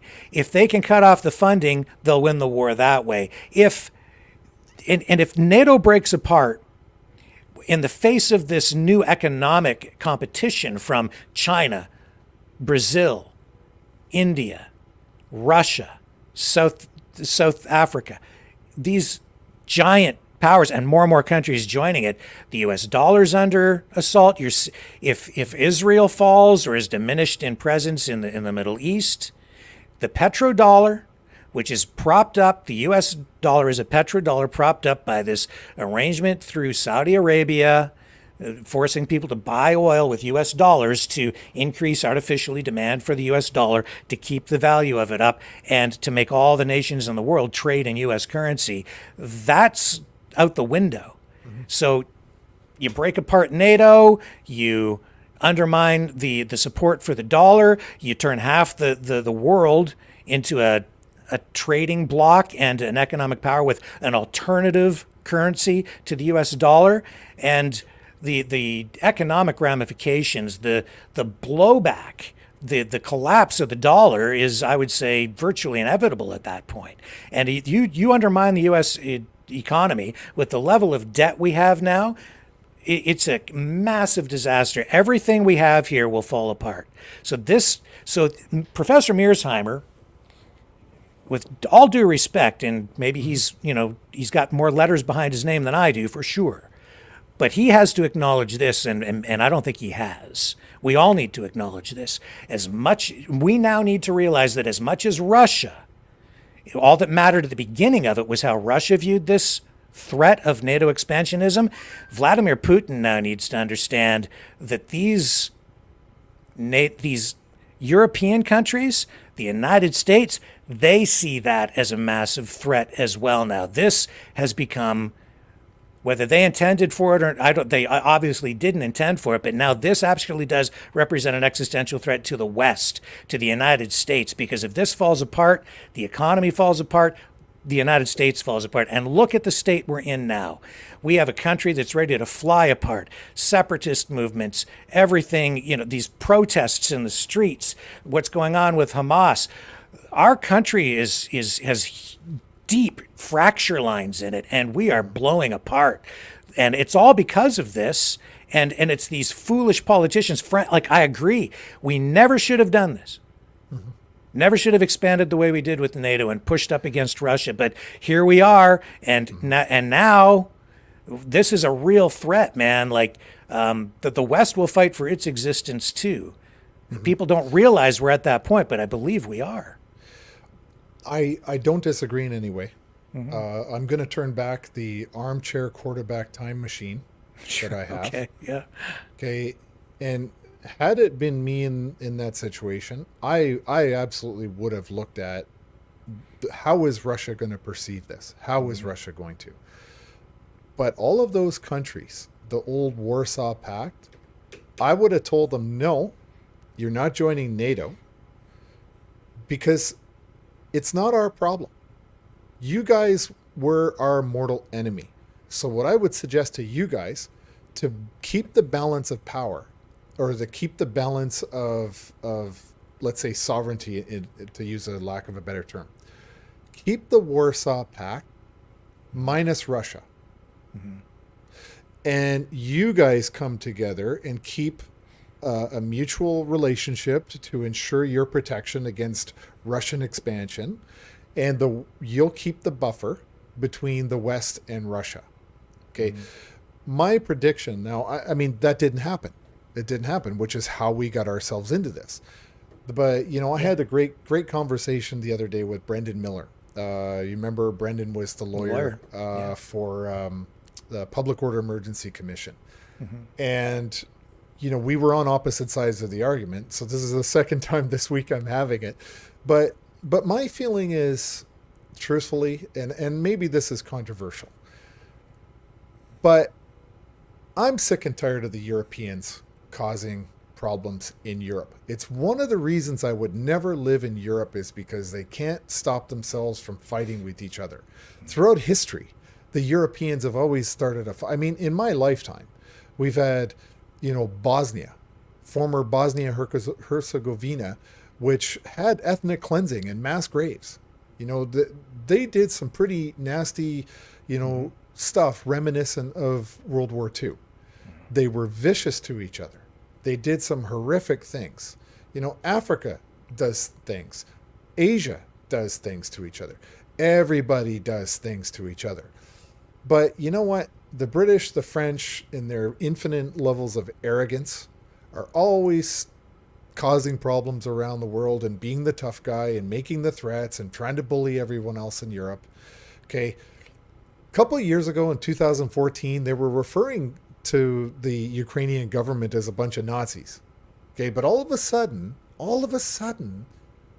Ukraine is the most virtuous crown jewel in all of Central Europe or Eastern European countries. Somehow Ukraine is our new best friend, and we need to get in there and protect the Ukrainians because, they're so great. Well, I'm sorry. But man, when is it going to stop being our problem? Ukraine does not belong to NATO. We have no obligation to get involved in this conflict. We never did from 2 years ago.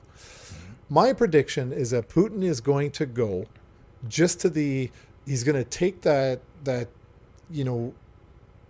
line from Donbass or the Donetsk all the way down to Crimea, and he's going to say, this is as far as I want to go. These people called for help. They wanted us here. They're Russians. I view it as, this is Russians. If you guys want me to stop, let's sit down at a table and talk. My prediction is that's the line he wants to go to. And I agree with that. I think you're right. And I think this is the time to stop. Yeah, this is the time to stop. He doesn't want to go any far. You know why? Because he's also a billionaire. He's also a businessman. And he knows that war isn't so good for his political power. It's not so good for business. I mean, he's got now a natural resource problem in terms of energy, right? He's an energy hungry country. He needs to get back into normal trading and trading routes and in relationships with countries now. He has goods he wants to sell. He has goods he wants to buy. He can't do that when the whole world is pissed off at him. So, my feeling is, you know what? Ukraine, you're a sovereign nation, but you got beat. Okay? And we're under, Canadian sons and daughters should not be sacrificed to go to the Ukraine and get killed in Ukraine fighting Russians, because there's nothing in it for my children to go to the middle of Eastern Europe and fight and die. And there's nothing in it for my children to go there and kill Russians either. Russian sons and daughters. I don't see the point. I agree with almost everything you said. The one thing I'm not sure I agree with, because I really don't know, is I'm not so sure that Ukraine is beat. And I think that if you listen to McGregor and Ritter, you believe that they're beat. but I don't believe that's true. And I'll throw this out there. You don't you don't threaten to use nukes when you're winning.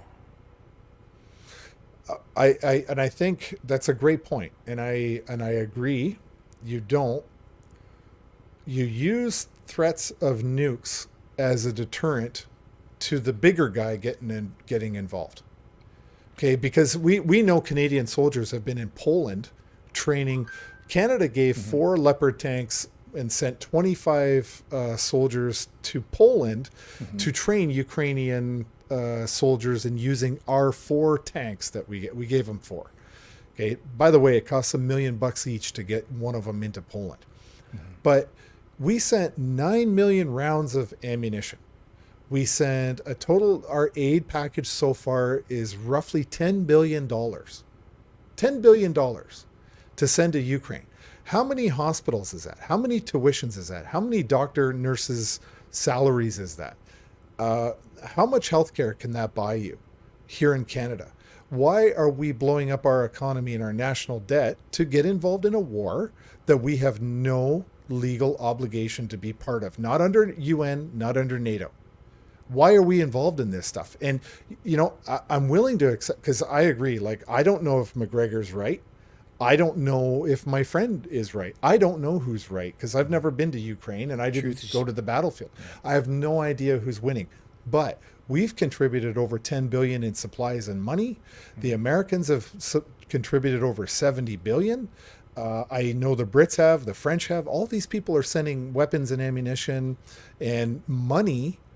Well, why do you keep needing more if you're kicking the crap out of the Russians? Why do you constantly need more money and more supplies? I'm not sure that I don't know that that's a really strong perspective on it, because I think this is a war of attrition. It is sort of a superpower, right? And Russia has a lot of depth, so it's anytime a country goes to war, they always tell the public that it'll be over very quickly, but rarely is that ever true. So it's dragging on and on and on. And I think it has been, the truth is usually somewhere in the middle.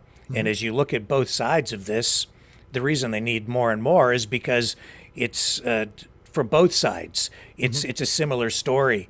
Putin told his people too, it'll be over very quickly, and it has not been over very quickly. And if you look, as I try to look at both sides and balance it out, he has problems with, domestically with support for this as well. The media over there doesn't talk about the casualties. They've lost well over 100,000, well, probably way more than that now, because that's old data that I was looking at. So it's got to be 150, maybe 200,000 Russian soldiers. They have a lot more to draw from than Ukraine, but that's a reality. They have had protests over this, similar kinds of problems over there as we have over here. So the truth is, it is a meat grinder, I think. It absolutely is. This is what we refer to as a peer-to-peer military. This is not the Americans going against the Taliban. It's not the Americans going against the Viet Cong in the jungle. Yeah. Okay. This is a peer-to-peer. This is like the Russians against the Germans in the Battle of Kursk. This is a peer-to-peer war. We both have a lot of technology and advanced warfare. I mean, this isn't guerrilla stuff here. This is modern warfare. And so I guess at the end of the day, I still have to come back to the idea, whether Ukraine's winning or Russia's winning, that's up to them. Yeah. Like, I hate to, maybe I sound callous about it, but I'm comparing the future. So let me put it to you again in another context. There were American combat veterans that fought in the GWOT, the Global War on Terror, who were not even yet born during 9/11. Okay. And had then been killed in combat. My daughter is 8 years old. If this World War III kicks off, there's a chance that Canada will try to conscript my 8-year-old daughter 10 years into the future to go and what? Get killed in Eastern Europe? For what? I'm sorry. You know what? Ukraine, don't beat up the ethnic Russians. Russia, stay in your border. find a table, sit down and talk. Okay, work it out. And if you can't, if you two bozos can't do that, if you can't put the KGB in a room with the actor or the comedian and sit at a table and negotiate it, and you two morons decide to go to war, save everybody the time and effort. You two get in a ring and fight to the death. And whoever wins, wins, right? Mm-hmm. But here's the other thing. I don't see why the West is going to sacrifice their lives for Ukraine, whether Ukraine wins or loses. They're not our ally. They never were. They were our enemy for the whole entire Cold War. They were our mortal enemy, right?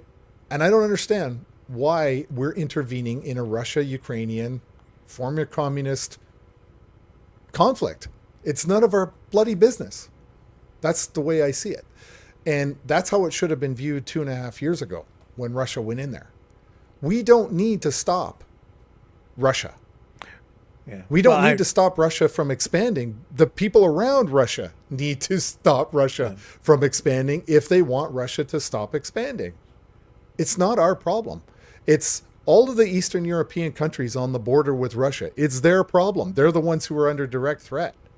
You guys work together. You figure it out. But I don't see why I'm going to sacrifice our sons and daughters for a problem on the other side of the planet with people that used to want to kill us. You know, like, sorry. Well, I mean, the reason that, and I'm just, you know, and I'm not entirely disagreeing with you because I don't want any of our sons and daughters to go over there and fight either. I don't want it to come to that. And I don't want that for Ukrainians, and I don't want that for Russians. Right. I don't either. But I do see that, you know, things changed when Ukraine wanted to join the European Union. Mm-hmm. And that's why there was the shift to the West. And then you had the change in government and, you know, the Maidan uprising, and Putin will tell you that was a CIA-led color revolution coup, where the other side will tell you that it was, you know, the people making a choice and blah, blah, blah, blah, blah. But now, yes, I also see that you have the BRICS nations. This is an economic question, an economic war as much as anything else. And Ukraine is kind of at the pivotal point of all of that. And so too is the situation in Gaza with Israel. Both of those conflicts are connected in a way that most people don't really realize. And it's because I think we are already fighting a third world war and it's a different kind of war. And like I said, I don't think it's really about the land mass that they're trying to acquire.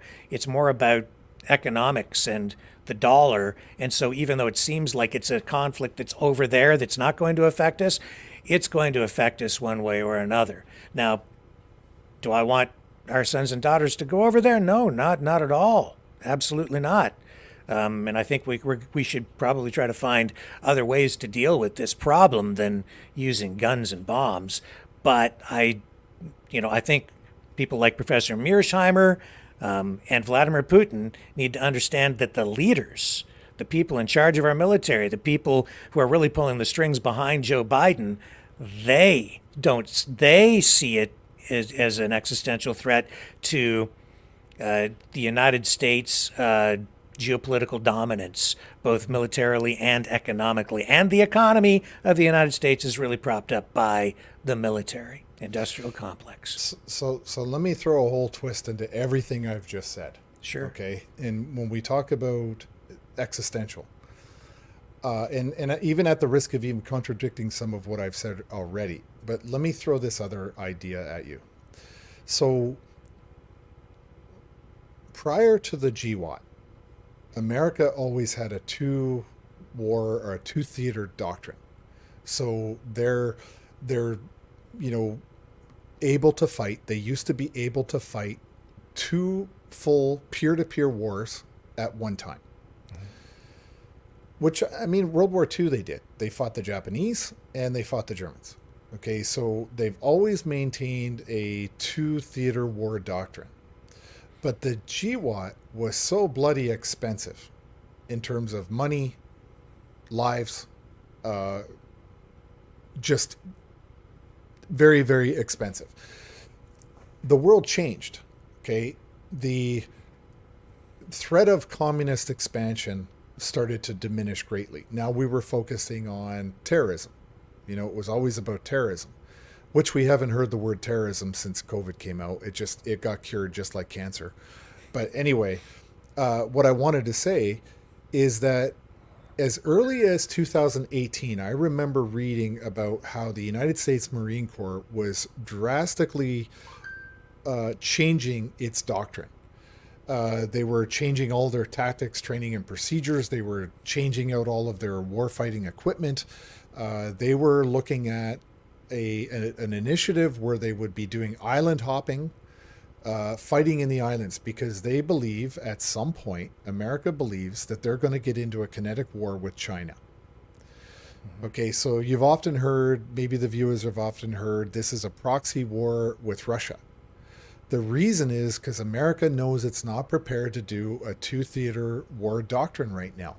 So they are going to weaken one of the two major players that would give them the biggest trouble as a peer-to-peer war, Russia and China. So they're anticipating down the way that at some point they're going to scrap it out with China. And everybody in NATO is singing that tune. You can't do a two-theater war at this point. So you've got to deplete somebody's resources. Okay, so in order to take on China in the future, because of the BRICS, okay, you've now got to weaken Russia. You're forced to do this. And this is another issue. It's another dimension to this whole, game of risk, this board game of risk, in that if the intention is eventually to go after China, because if China comes into Taiwan or goes after someone else, America's going to get involved. They're just going to get involved, and they're anticipating that. They're leaning forward into this eventuality. And I think they're setting the conditions, to be quite honest, that they are going to want to take on China. They just can't take on Russia and China at the same time. And they can't, let Russia be motivated to support China. Okay, which is, hey, if they win in Ukraine, they're going to be motivated to get China's back because, what's the saying? The enemy of my enemy is my friend. I mean, that's China and Russia right there. So that's a bigger sort of 30,000 foot view of some of these things that are at play here. And I tend to believe long term that the intention will be to tangle with China. I think there's a lot of validity in what you're saying, and I think that actually supports some of the perspective I was offering as a counterpoint earlier. And that's why the West, again, I think they'll dig their heels in pretty hard here because they can't afford to lose in Ukraine because they still see China over there, and that's another target. It's interesting, though, if you look at the Canadian government's behavior with regard to China, right? Canada's willing to do everything in their power to antagonize Russia. But we literally have Chinese police stations here in Canada. Yeah. Michael Yon, who was a guest in my home last month, left here, went to Yellowknife. From Yellowknife, went to Vancouver, took pictures of the Chinese police station himself, walked in and started asking questions. They exist. There's 4 known Chinese police stations within Canada. Yeah. Why? Why is the commander of the Canadian Navy right now participating in a big symposium about modern warfare in China? Like, why are we as Canadians training Chinese soldiers in Petawawa and Gagetown? I mean, they haven't done it for a few years since the story broke. But why are we cozying up to the Chinese militarily? And look at the 2 Michaels when they were held hostage because we picked up the executive from Huawei.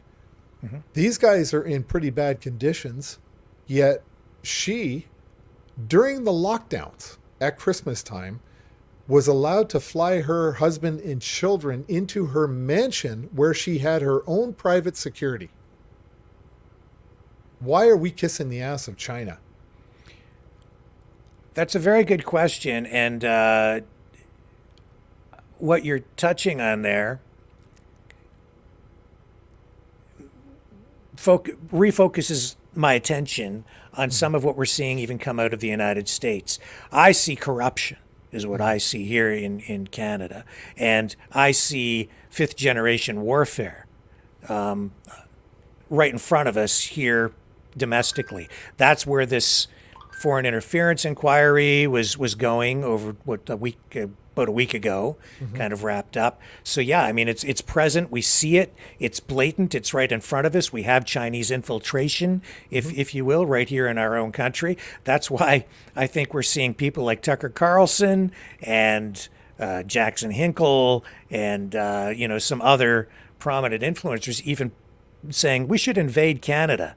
And Lieutenant Steve Rogers with his SOS campaign, and these kinds of little, it's like foreshadowing, right? Because I think that certain political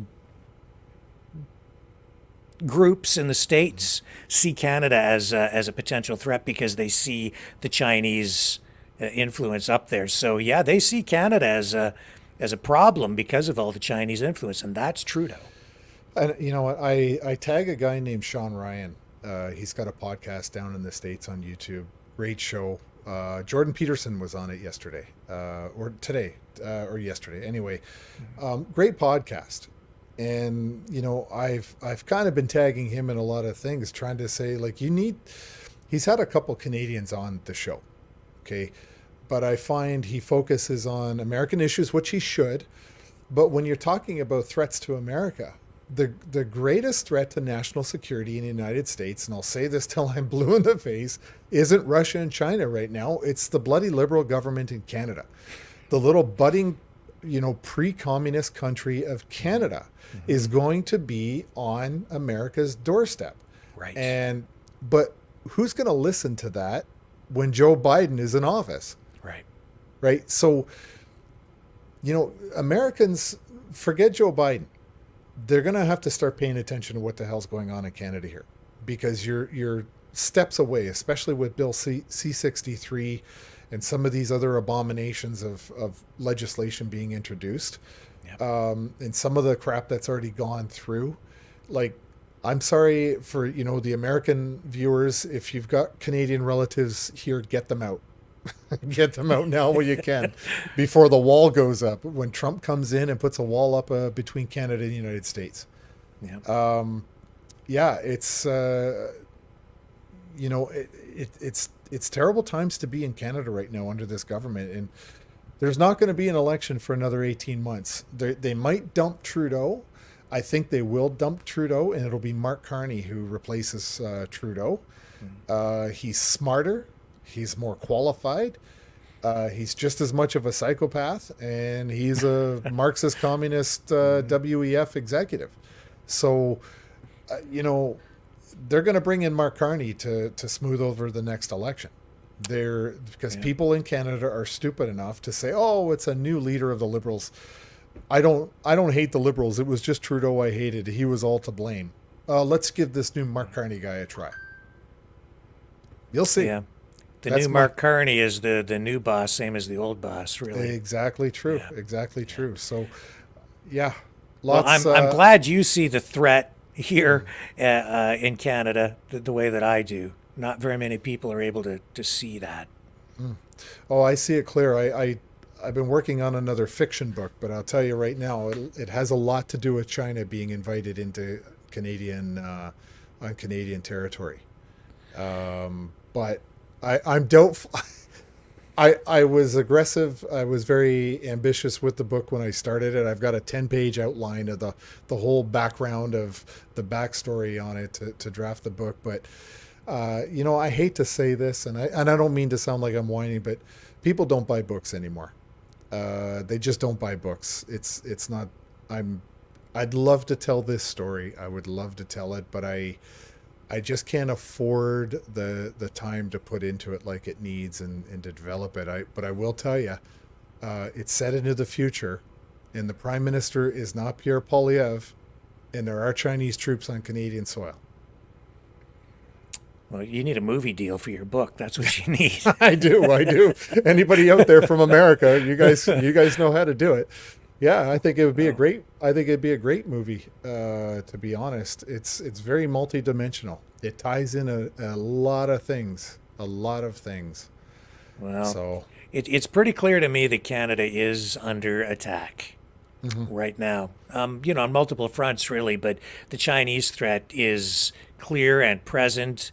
They've infiltrated our institutions, our corporations, our culture, our government. It's right there in front of us, and I'm very worried about it. Yeah, I am too. I think one of the things that I've been focusing on more and more is localism. Always focusing on the circle of control, the circle of influence. And if you can't control it, I hope you can influence it. But if you can influence, maybe you can convert that to some control. But I find too many people spend the majority of their energy in the circle of interest. Like that's way over there. I can't touch it. I can't do anything with it. So this is where a lot of the focus becomes on things that we can't affect in our day-to-day lives. So I'm now refocusing what I'm trying to do at really dealing with localism, local politics, local involvement, community, food security, energy security, water, shelter, the least amount of reliance on the government in the medical system you can have. I think the more enriched your life. So, the less vulnerable you are to banks, the more secure you are in terms of your shelter and your other resources. I'm out of all the major banks. I have a credit union account. I can join the board, or I'm a voting member. I can raise issues. I can even apply to become a board member if there's a position open. I don't have that kind of control or influence available to me with the 5 major banks in Canada. So I'm more focused on what I can do locally than I am really federally at this point. Yeah, so, and that's where you can make a huge difference in your community and in your personal situation. Well, Justin Trudeau doesn't call me, but I have spoken to one of his brothers. He's actually an awesome guy. He's a really good guy. He does not see eye to eye on his brother, the Prime Minister. But I would certainly never, disrespect Justin Trudeau in front of his brother. I mean, that's his brother. Okay, that's his family member. He's been a very vocal guy. He opposes what his brother's doing, but you gotta, for me, it was a good experience because I have to remember that there are people around the Prime Minister of Canada that are his family, do have feelings, and actually are taking a lot of heat for the actions of Justin Trudeau, right? So it's kind of a good reminder that at the end of the day, he does have family that probably don't appreciate seeing F Trudeau flags everywhere they go. That's very true. Yeah. So, yeah. We've had Kyle on the program exactly. here a couple of times. Yeah. Kyle's a great guy. Spoke to him a few weeks ago. So but Trudeau doesn't answer my calls. Mine either. And what do you make of these? See, I see another threat on the Canadian side, and that's all these, and I think on the U.S. side to a degree as well, but more so here in Canada. All of these protests on campuses, I see that as a definite attack on Canada. How are you viewing it? Do you see that at all? I believe there are NGOs that are funding all of that. So that is a direct attack. Yeah. I don't believe for a minute that, people in this country are that interested or organized enough to get off their asses and actually go and do those kinds of protestings at that level. Yeah. If you were to ask me, I was involved in one of the greatest Canadian protests in our country's history some would say. The difference being is that Canadians went to Ottawa to protest against their government because the decisions that their government made affected those very Canadians. I don't understand what these protests have to do with Canadians in Canada with regard to another country on the other side of the world. Okay, I understand that there are family connections between Palestine and Palestinians here in Canada versus over there. Same with Israeli citizens, Jewish citizens, Jewish community here in North America. I understand, but this is where I make the exception. You fled your home country in the hopes that you would prosper in Canada or in the United States. You saw that what was built here by the morals, ethics, and values of people in North America, and you wanted a piece of it. You saw the opportunity, you saw the prosperity that you just could not get in your own country. So I think the moment you landed on North American soil, you should leave your baggage behind. If you're bringing that baggage here and thinking that you're going to turn Canada or the United States into the failed country that you just left, then you should reevaluate how good you've got it and decide, should I get on a plane and go make Palestine better, or Israel better, or Uganda better, or Sri Lanka better? Or should I go and cause problems in the country that is prosperous, where I can put all of that conflict behind me and live my life in peace and prosperity with my children, and my children can grow up to a great future, unless they get drafted into a war with Ukraine, right? But, at the end of the day, you got to make a decision. Do you want to be a Canadian? Or do you want to be somebody who comes to Canada and rapes and pillages it and takes it back to your same shitty country you left? Yeah. Like, you got to make the decision. To me, maybe it's harsh, I would have cameras and I would have teams of law enforcement legally go and make mass arrests of those people, and I would deport them back to their original country. If you've got a problem with Canada, protest Canada. If you have a problem in Canada with your old country, you're going back. That's it. You're not staying. That's the way I see it. And I do see an absolute hatred for this country coming from some people. And that really is concerning to me. I think that the infiltration of our academic institutions reflects that hatred. That's where a lot of this is coming from. They've been teaching this to people, teaching people to hate our country. It's all of this anti-colonial, it's really anti-Canadian rhetoric and ideology. I would say that it is I call it communo-fascistic. It's sort of the convergence of communism and the extreme elements of fascism kind of coming together. And a lot of that on the fascist side is coming from Islamic ideology, radical Islamic ideology, which is compatible with, extreme socialism in many respects. So there's this coming together, this convergence that I personally am seeing, and you hear it in the chanting, in what the people are saying at these protests, and it's coming out of our universities. It is. I mean, socialism is the gateway drug to communism. It's the final step before you're in full-blown communism. And, it always starts with the liberals. It always starts with the Marxist-Leninist ideology of subversion of young ideological minds.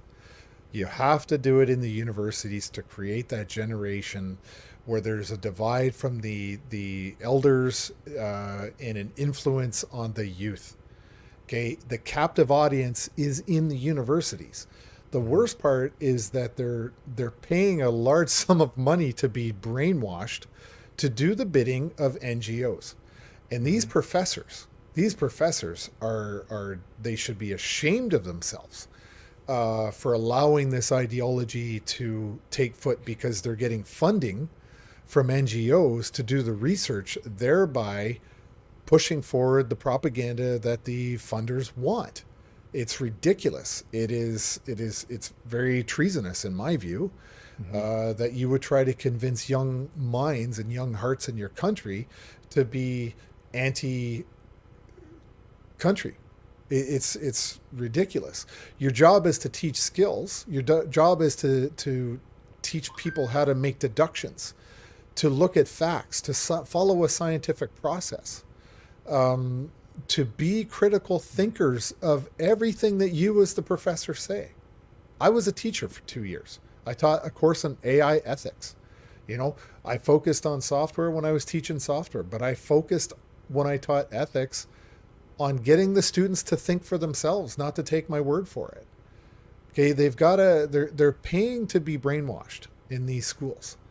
And the professors are being paid to do the brainwashing. Right? Yeah.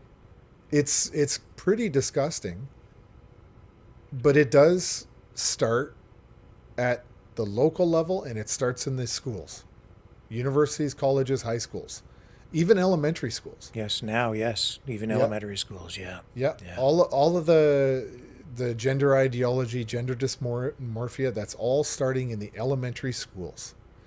Okay, and I'll give you a great example. My son's somebody sent me a document from the Niagara Region's school board. Niagara Falls, Ontario, Niagara Region. First thing I did is I sent it to my son's principal and I said, "Is this a real document? Is this real?" And she confirmed it was a draft of a policy that the board was looking at putting out. Then I got fully engaged with the highlighter, a bunch of notes, and I sent her a long email. And I explained, I said, how can you, in all good conscience, support a policy that encourages, it says it right here in black and white, this paragraph, that encourages your teachers to lie to parents, to lie. I'm sorry, but what the hell are you doing injecting yourself into the role of parent? Your job is to teach skills, math, English, reading, writing, history, right? And now you're encouraging your staff to keep secrets from parents. And you never question that's not a problem for you. You're a mother. It's a female principal. Great lady, by the way. Really like her. She's done amazing things for one of my kids. But gotta question this stuff. What's happening in your own school? So, where do you think it's going to go? We haven't really answered the question, and I guess maybe we can't. But tonight I'm seeing this is a document that is being up. So this is, I guess, a petition, and I've just got some notes here from the person who sent this to me. Petition for the introduction of U.S. and EU troops into Ukraine is registered on the president's website as a guarantor of state sovereignty, territorial integrity of Ukraine in accordance with Article 102 of the Constitution of Ukraine, and to perform the functions, blah, blah, blah, blah, blah. Basically, this is a document showing that, I guess, European nations are looking at getting ready to send troops in. So do you think that we are really on the verge of conscription? If I believe within 6 months if a war breaks out between NATO and Russia, within 6 months or less, I don't think Canada will have a choice but to conscript. I'm hoping all these morons on Twitter and Facebook that have a Ukrainian flag on their profiles volunteer first and maybe buy us a year. Okay, like, you're either Canadian or Ukrainian. You gotta choose. And I'm okay. I'm okay if you want to be a mercenary. I'm perfectly happy if you make the conscious adult decision to leave the safety of Canada and go and join the Ukrainian military. I don't have a problem with that whatsoever. None. That's your decision. But when you're out there saber rattling for war and you're not willing to go and do it yourself, that's hypocrisy on a very special type of level. And you're now supporting the fact that other people's children should be drafted into going and fighting for the country that you have the flag on your Twitter profile. So, you know, if the volunteers go, have at her, give her, go. No problem with that at all. But don't ask parents to give up or sacrifice their kids. I'm also interested in your thoughts on this potential nuclear threat. Never Because happened. I don't know. Like today, I have to tell you, like I'm hearing, I was watching Scott Ritter on with Judge Napolitano, and the messaging coming from Ritter was, if France sends in troops, Putin won't wait. He'll basically nuke. He'll nuke France. And I'm like, I think what Scott Ritter says reflects kind of what's coming from Russia, let's be honest. And that kind of talk, again, is sort of like foreshadowing. Very worrisome to me, because I think that there are some people on both sides who think that there could be some sort of a limited nuclear exchange, that they could actually use these tactical nukes, which is what this, training exercise is about. And this seems like some sort of a real threat or message to NATO, more so like they could be conducting those drills in secret, but it was a message that was sent, right? Yeah. And now we're hearing this additional messaging. This worries me. I don't like it. I'm not concerned about it, and I'll tell you why. Okay. Other than MAD, Yeah. mutually assured destruction, which is real. Yeah. But militaries do this thing all the time. We call it a show of force. Or we call it a firepower demonstration. Used to do it in Bosnia all the time. You'd get a bunch of, Bosnians from different factions and stuff like that. And you do a big firepower demonstration.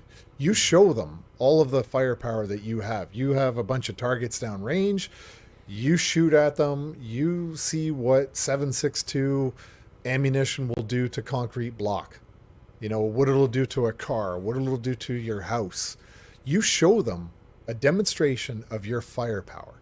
It is a psychological deterrent to having somebody mess with you. Okay? You and I get into a road rage, you pull out a knife, I pull out a gun, you go to the trunk and you get an AR-15, I go to the back of my truck and I pull out a 50 caliber, whatever. Right? This is an escalation of force. Okay. It's not, I don't want to say it's one-upmanship or tit for tat, but I guess those are different phrases you could use. It makes no sense for anyone to say, if France gets involved, I'm going to drop a nuke on you. I could see them starting to drop nukes if NATO is rolling into Moscow. Then as a last resort, their country's lost. They're going to drop nukes. You go inside of their border, you've now changed the situation on such a fundamental level that now becomes an option. Right now, when you start talking nukes, what you do is you bolster public support. People are like, oh, he's a real bastard, that one. Yeah, you want to threaten with nukes? We should go. We should fight this guy. You're making a bigger, badder boogeyman. You're not. He's trying to make a deterrent, but what the others are doing is saying, look at how bad that guy is. He's threatening us with nukes. We have to deal with him. It's a recruiting tool, in my mind, to bolster the Russians to stay in the fight, and to also galvanize public support in the home countries of all those citizens that vote for these psychopaths in Western civilizations. So to me, it's a recruiting tool. It's how you bolster support to to further continue with the bullshit that you're involved in. If it makes no sense, I think 7 nations now that have nukes: India, Pakistan, France, America, Israel, North Korea, and Russia. Britain. I don't know if Britain has them or if they just kind of borrow them, or if they're just stationed there. But these are countries that have developed their own and have tested their own. I think it's called the Group of 6, which is now 7 because North Korea finally got away with it. You know, a lot of people don't know that every couple of years, North Korea starts making problems. The reason they do it is because America pays them to shut the hell up for 5-6 years. And when they run out of money, they start kicking up a storm and threatening all these things, and then America sends them more money again. They've been doing this trick since the Korean War. This is how they keep Korea under control, because their people are starving, and all their money goes towards defense, and it all goes to Kim Jong-un, and the people have nothing. But every couple of years, they get a nice deep infusion of cash from the West because they threaten the Americans with, doing nasty things to them. See, when Scott Ritter was on here in the early part of the conflict in Ukraine, I think he was quite right about one thing. He said that if Ukraine starts winning the war, Russia starts losing, that's a huge threat to the West, because, of course, Vladimir Putin will do anything to, protect his country. And that's when the nuclear threat comes into play. Yeah. So I think he was quite right about that. So I hope you're right. If they cross into his border, but you see that it's now on the table. Sort of already have, to a degree, crossed over into Russian territory. So it's you start seeing armored divisions showing up inside of Russian territory from the West. That'll become tactical nukes will become an option on the table. Mm-hmm. What I'm unclear about is whether or not he has authorized tactical nukes down to his commanders in the field. Mm-hmm. Okay, so when America started, invented the nuclear weapons and the atomic bomb and stuff, they had actually delegated down to giving launch authority to their generals in the field. Okay, they realized after a few mishaps that was a massive mistake, and authority now rests in the hands of the President of the United States only.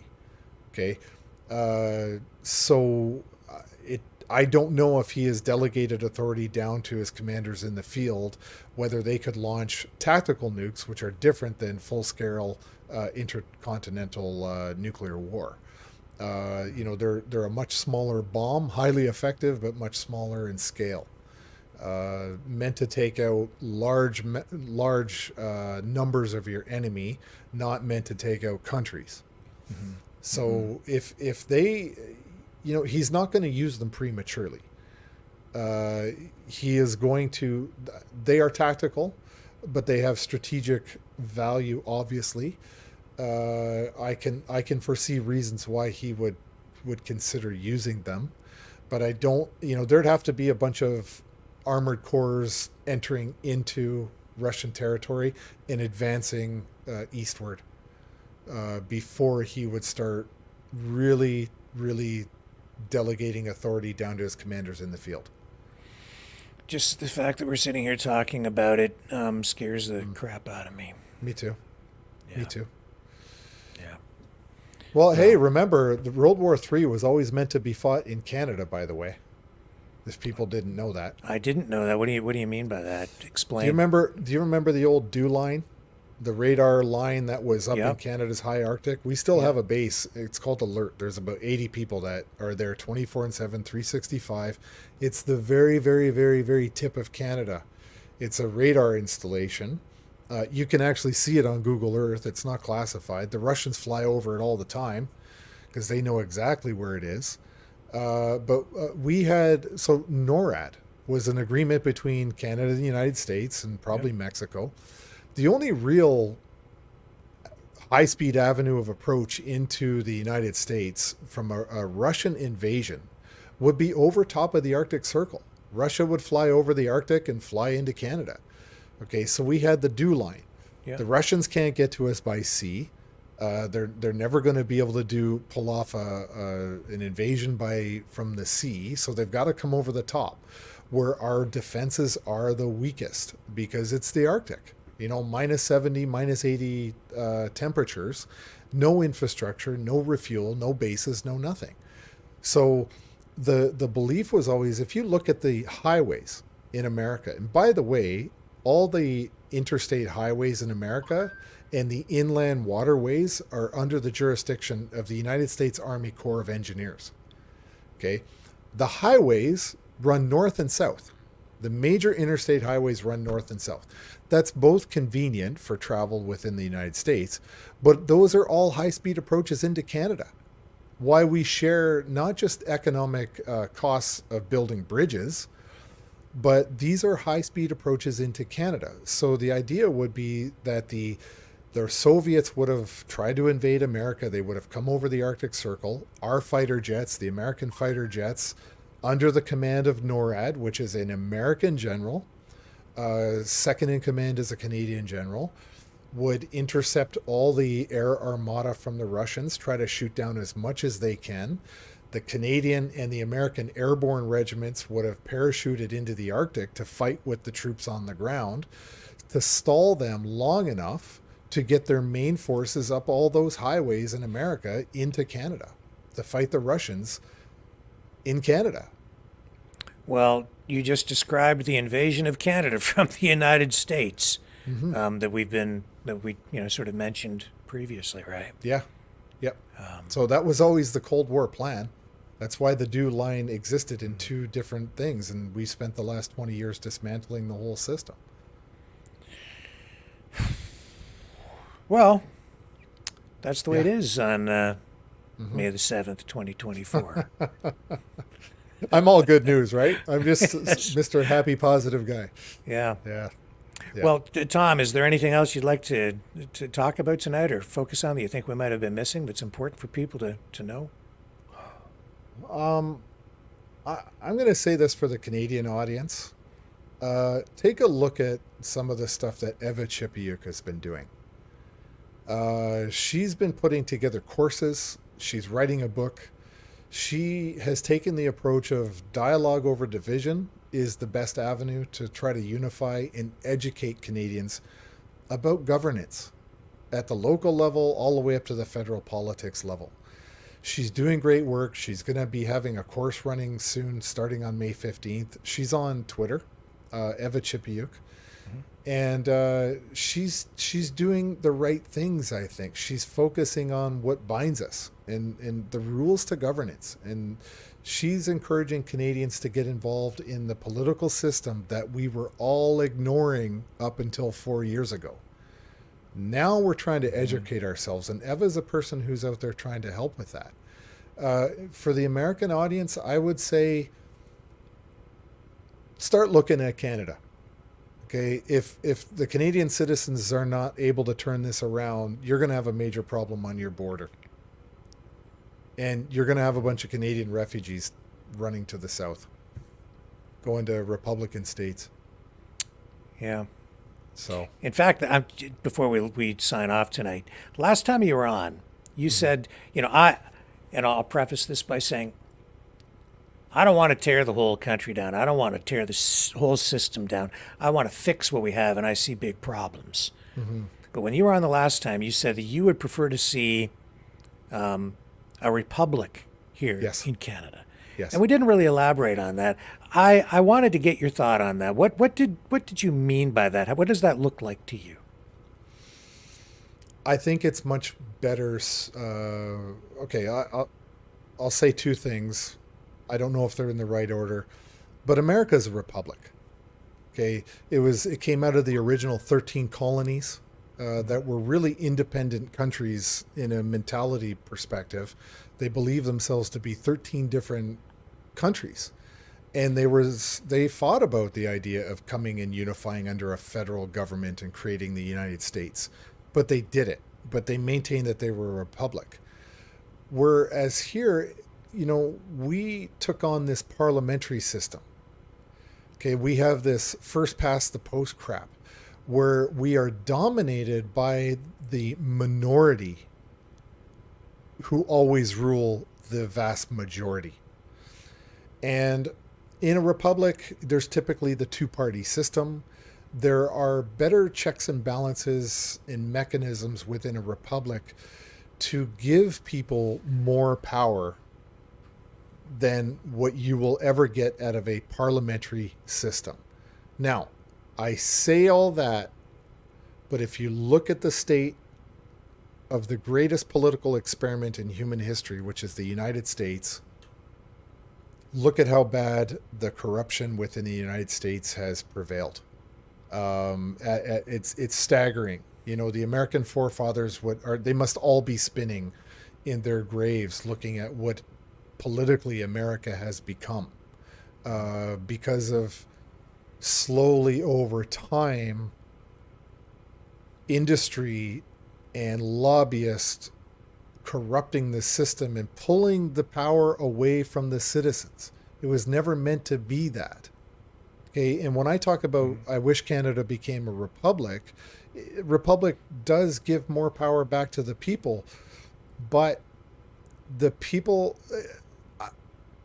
America created a phenomenal model, but it needs a massive revision again. Okay, it's like America 1.0 needs an America 2.0. Canada needs a Canada 2.0. Okay, we need to drastically overhaul the political system in Canada, and I would say I'd hazard to even guess in America. You cannot depend on the ethics and the values of the individuals holding office. You have to create a system that caters to the worst kind of human being who is going to take that office, and build the checks and balances to make sure that no one person has dominance over the vast majority.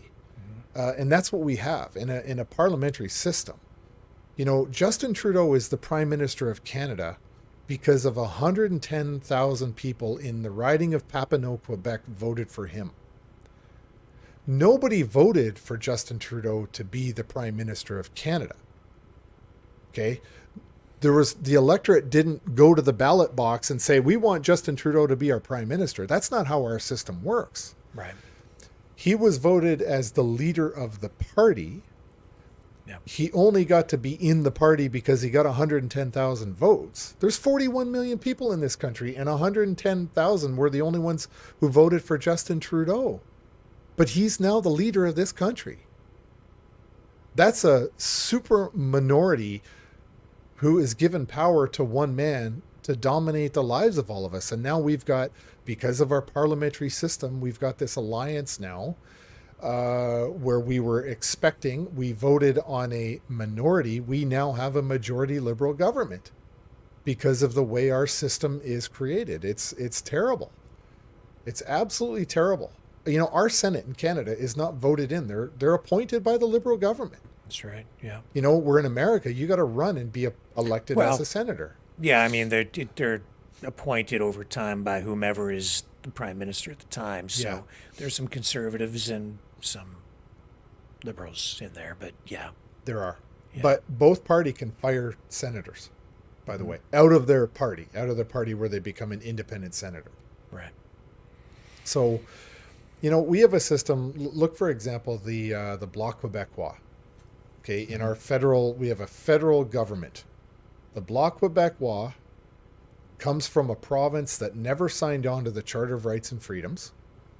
They collect taxes, do their own budget, and whatever's left over, they remit that back to the federal government, where the other 9 provinces are forced to collect the taxes, give it to Ottawa first, and then beg Ottawa to give us back some of our taxes.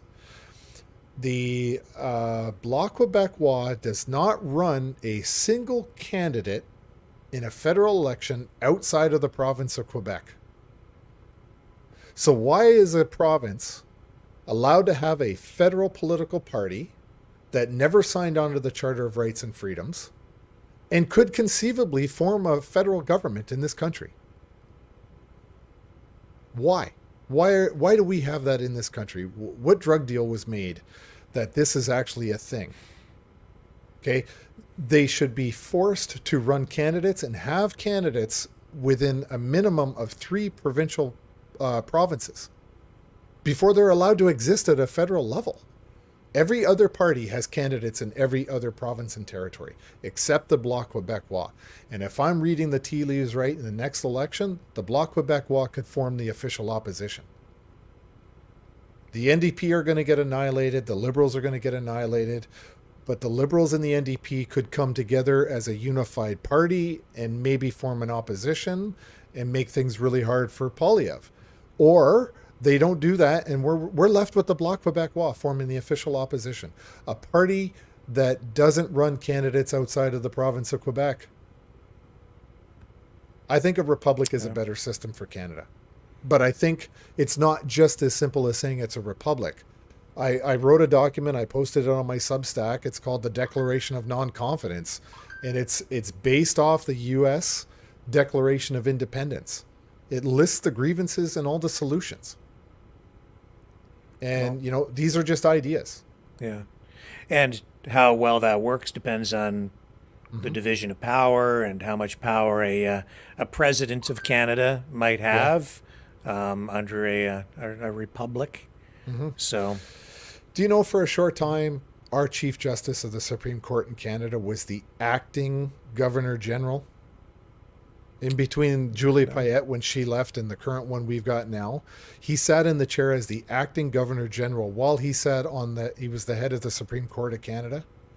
He was acting as the King's representative to Canada, or the Queen at the time. Yeah. And the Chief Justice. Where's the separation of powers there? We don't need a monarchy in Canada under any circumstance. We just don't need them.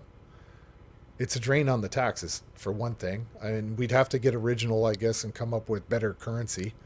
But honestly, we've got this ceremonial position that spends millions of dollars a year and doesn't really do much for Canadians. Well, you know, the way that it was always explained to me was the monarchy was there as a kind of a backstop, an insurance policy, so that if, for instance, the government is infiltrated and taken over by a communist regime, another country, that the monarchy can step in and say, whoa, not so fast there. Right, except that the King doesn't appoint the Governor General. It's the Prime Minister at the time who appoints the Governor General. But there's but the monarchy, there's a process. Go ahead. Yeah, but the King still has to approve legislation. You know, it's just give things royal assent and so on. So there is, really the monarchy hasn't really done anything of substance at all in my lifetime. It's still sort of there as you don't agree that it's there as kind of an insurance policy to protect the country and the ultimate eventuality of a takeover of some kind? I don't. At this point, I don't believe that to be true, because I think what happens is the Prime Minister says, hey, we've got our candidate, and he goes to the King or the Queen and he says, hey, this is our person. And they go, okay, rubber stamp. Now, when Parliament and the Senate, they push through legislation and everybody in government wants it, no Governor General, to my knowledge, has ever kicked back in the last 51 years that I've been alive, have ever kicked back legislation and said, no, Senate and Parliament, you got it wrong. Oh, and by the way, I know, Mr. Prime Minister, that you're the one who put me in this chair, but I'm going to screw up your entire agenda. They don't do that. They don't. They'd get fired. Yeah, fired. Yeah, and I don't think that the monarchy has ever, the intended role of the monarchy was ever in Canada to be that intrusive or that involved, and in fact that would circumvent or render null and void actual democracy. So I've seen people try to discredit the monarchy by saying, well, if they truly cared about Canada, they'd get involved and they'd vote against, they'd stop abortion or this issue or that issue. But no, actually quite the opposite. It's by not being involved and just kind of being there in the background that we preserve an actual democracy here. But I certainly take your perspective as valid. Yeah, it's largely ceremonial. Mhm. For them, the entire world smells like fresh paint and shoe polish. But it costs us about $1 million a year still for Adrienne Clarkson, because she's off traveling and she's entitled to a staff, and then all the successive living governor generals are entitled to a certain salary plus benefits and allowance, and they're still paid for ceremonial stuff. We the taxpayers in Canada pay a handsome levy to the British monarchy every year. When they come here, the Canadians pay for it. I planned a royal visit for Sophie, the Countess of Wessex, in 2005.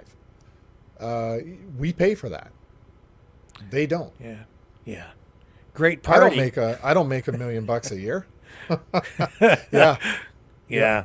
Well, the problem with our prime minister is he thinks he is a king or a prince and lives like it on the dime of the taxpayers. That's for sure. He certainly does. Flies jet sets, takes a lot of great trips. Yeah. Just your thoughts on the next election? It's going to go the distance. They'll go the distance. Singh, he had a great opportunity last week to call a non-confidence vote, and all he did was talk out of both sides of his face at the microphone. He said, I disagree with what's going on in there, but I took my concerns to him. I'm very dissatisfied, but I'm going to keep his government in power. I'm not going to call a confidence vote. Then what good are you? What good are you? You're unhappy, but you're still going to prop him up? What's the justification for that? So I think it'll go the distance because the NDP know they're going to get crushed.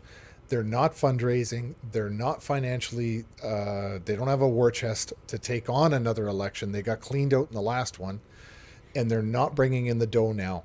So they can't afford an election. So they're not going to force an election because it'll be the end of their party right now. And so the Liberals are probably going to change out with Mark Carney sometime, I would say, in the next 6 months or less, sometime in the summer, at least 6 months before the general election happens. They'll swap him out with Carney. And then the image of Carney, the presentability, the intellect, the persona of Carney will sway a lot of Liberals back into the faith of Liberals and vote for him. Well, his background in finance and banking will also allow them to say this is the guy who can fix the economy. Yeah, Bank of Governor General for Canada and of UK. He's got a PhD. He's a smart guy, but he is a WEF dude. So I think they'll swap him out. They won't put Freeland in there. She's not palatable for the public or for the party. They've got a couple other hopefuls, but in all honesty, they need somebody who is competent to take over the party. And to take on Pierre Poilievre, because Poilievre is just a much better public speaker. He's just faster on his feet. He's smarter. He's more experienced and more skilled than Trudeau is. Yes. So they need to put on somebody who can really challenge Pierre Poilievre. And it's not Trudeau. Trudeau can't go anywhere without being heckled and booed and protested. Mark Carney won't get the same thing. He won't get that. Do you think Poilievre is a WEF guy?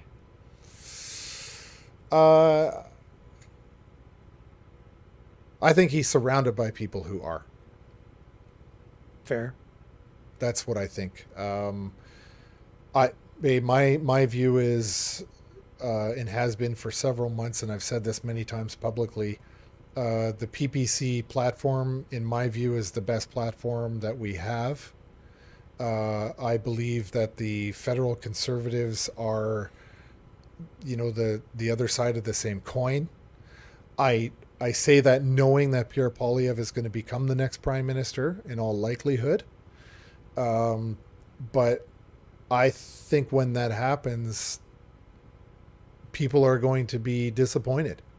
Not that they got rid of Trudeau, but they're going to be disappointed in the fact that they were expecting so much more out of the Conservatives. I don't think that they're going to get. So I morally support the PPC, but I think the PPC candidates themselves need to grow the hell up and start acting very professional. I think the war between the PPC and the Conservatives needs to end, because both of these parties need to start thinking about who's going to form the opposition party. I think that there's efficiencies that they could have if they started being more cooperative. The challenge is going to be great in the next formed government.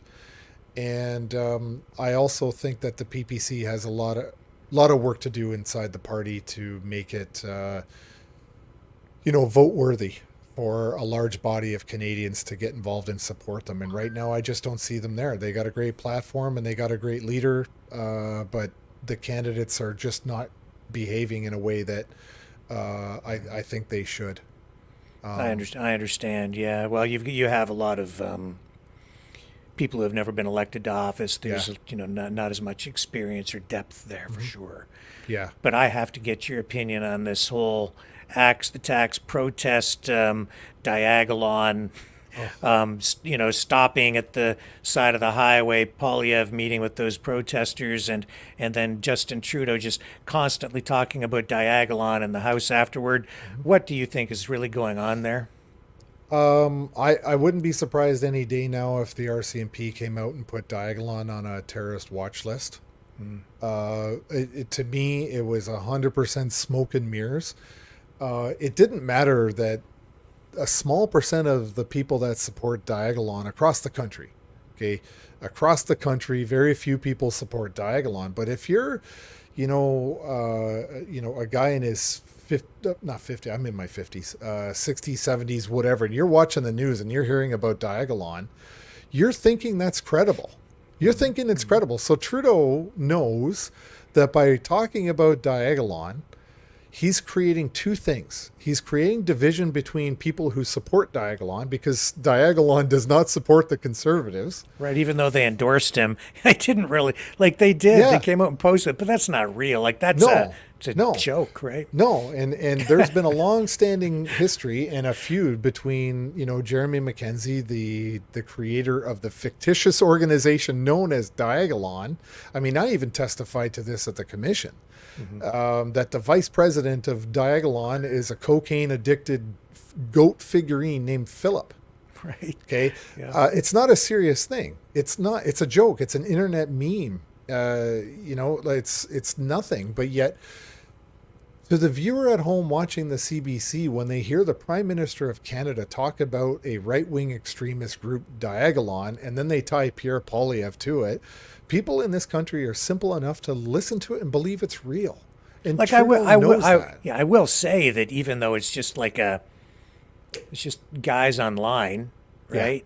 Yeah. They do have some political power now because Trudeau keeps talking about them. So it's I said, it's kind of like free advertising for Diagolon. So it's now who's talking about that? It's Trudeau who's talking about Diagolon. Yeah. It's just kind of weird. Yeah, and I can guarantee you CSIS and the RCMP are just pulling their hair out with this.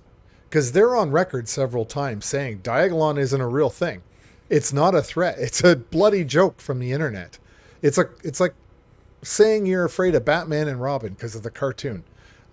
It's a joke. It's not a real thing. But it's got that effect. It puts it into the minds of Canadians that it might be swayed by the fear of a domestic right-wing extremist group operating in Canada that don't like immigrants. And, they're just weaponizing Diagolon against Poilievre, and Poilievre is not a fan of Diagolon. I mean, Jeremy Mackenzie made the jokes about Poilievre's wife, and there was a lot of it caused a lot of controversy. Jeremy lost a lot of support from people because it was done in bad taste. And there's no love between Pierre Poilievre and Jeremy Mackenzie, the creator of this fictitious online meme. So I think it's embarrassing. It's embarrassing. Was it a setup of some kind? Because there was a whole thing little. is weird. Pierre Poilievre walked out of a door, and on the door that he walked out of, there was a little sticker, a decal or something of Diagolon. A drawing in magic marker of the Diagolon flag, right? Yeah. And then but let's go back to Pierre Poilievre too. I mean, look at what he did when Christine Anderson came to Canada. And he had 3 of his own party members meet with Christine Anderson. And then he's running around basically calling her a right-wing extreme Nazi. Yeah. Like, what did she ever do to Pierre Poilievre? So these guys do it. They throw these titles around to attack their opponents. And it makes them all look like a bunch of morons. It really does. It really, and I mean, it took Pierre Poilievre off his message, which was axe the tax. But instead, he's now on his heels, and he's got to deal with Diagolon, right? The smartest thing he could have done is laughed, gone into the thing and laughed and said, here's a picture of Diagolon, and just shown examples of what Diagolon actually was, and said, I think your RCMP and CSIS are having they're pulling their hair out because you're actually trying to convince Canadians of the boogeyman or Bigfoot or the Tooth Fairy. I said, as soon as this whole thing started with these axe the tax protests, I immediately said, there's more going on here than meets the eye. Like, axe the tax. When did these people who keep protesting, when did they ever take a plank out of the conservative platform before? Suddenly, they've latched onto the axe the tax thing, and that's because Poilievre said he encouraged people to go out and protest. So they went like, okay, well, let's go. And now you have all these protests, and it was like there's something weird going on. Then, of course, he stops, and it just seemed to me like, I don't know, maybe it was just organic, but it seemed orchestrated or choreographed in some way, and just weird.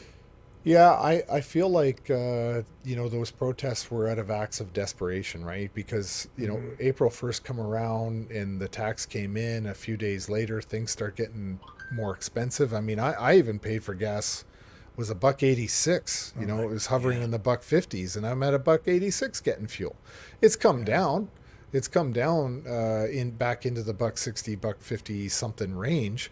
But it's ludicrous that we're putting, a much higher tax on a tax on, the gas industry, things that heat people's homes. I'm sorry, but Canada's one of the most, we absorb 10 times more CO2 than we actually produce in all of our industry, right? And yet we're taxing citizens on behalf of China and India and other countries that are major polluters. It's ridiculous. And I think the people protesting were doing this out of desperation. They finally saw a glimpse of leadership come out of a federal politician that they could get behind, and they realized they're the ones who got the skin in the game. Yeah. But what I thought was really, really disgusting, again, was the RCMP intimidating those protesters on the side of the highway. Did you see the RCMP going after Palestinians in Ottawa or, protesters in Toronto and all these other places? Did you see the heavy hand of law enforcement come after them? No, you didn't. It's only when Caucasian, Canadian-born citizens show up to protest about something that the government did to the Canadian citizens. Police don't show up to deal with protesters or Antifa when foreigners are protesting or Canadians are protesting a foreign problem. The police show up with the heavy hands and the jackboots when it's Canadians protesting their government. That's it.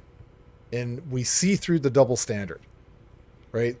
I mean, the biggest example in recent history was the convoy. Mm-hmm.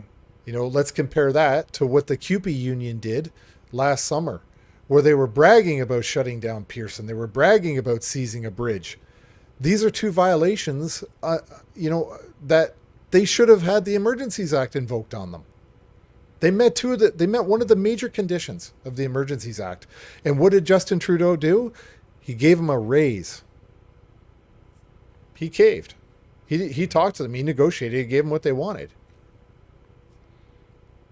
Yeah. What did we do? I have to say that I don't entirely see the situation on the side of the highway quite the way you do. Yeah. Because I don't like the way, like you said, that police were intimidating the protesters, but I saw a lot of the protesters antagonizing police, and I didn't like that. I really didn't like it. Also, I have to say that I've seen it too, and I agree. Yeah, and there is a public safety issue there. People on the side of the highway for the motorists and the protesters. But and as much as people are complaining about police, I think they've learned a little bit because they left and they didn't come back, and they've allowed the people to stay there and protest.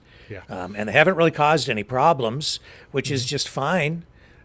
So, there is that, right? Like, they did leave. They've allowed the people to protest, and that's fine. Yeah. I think, showing up and creating that wall of police on the side of the highway and refusing to actually speak to any of them was the wrong tactic. But wait. Yeah. That was what some of these, some of a select number of certain people provoking things and saying police would not speak to them.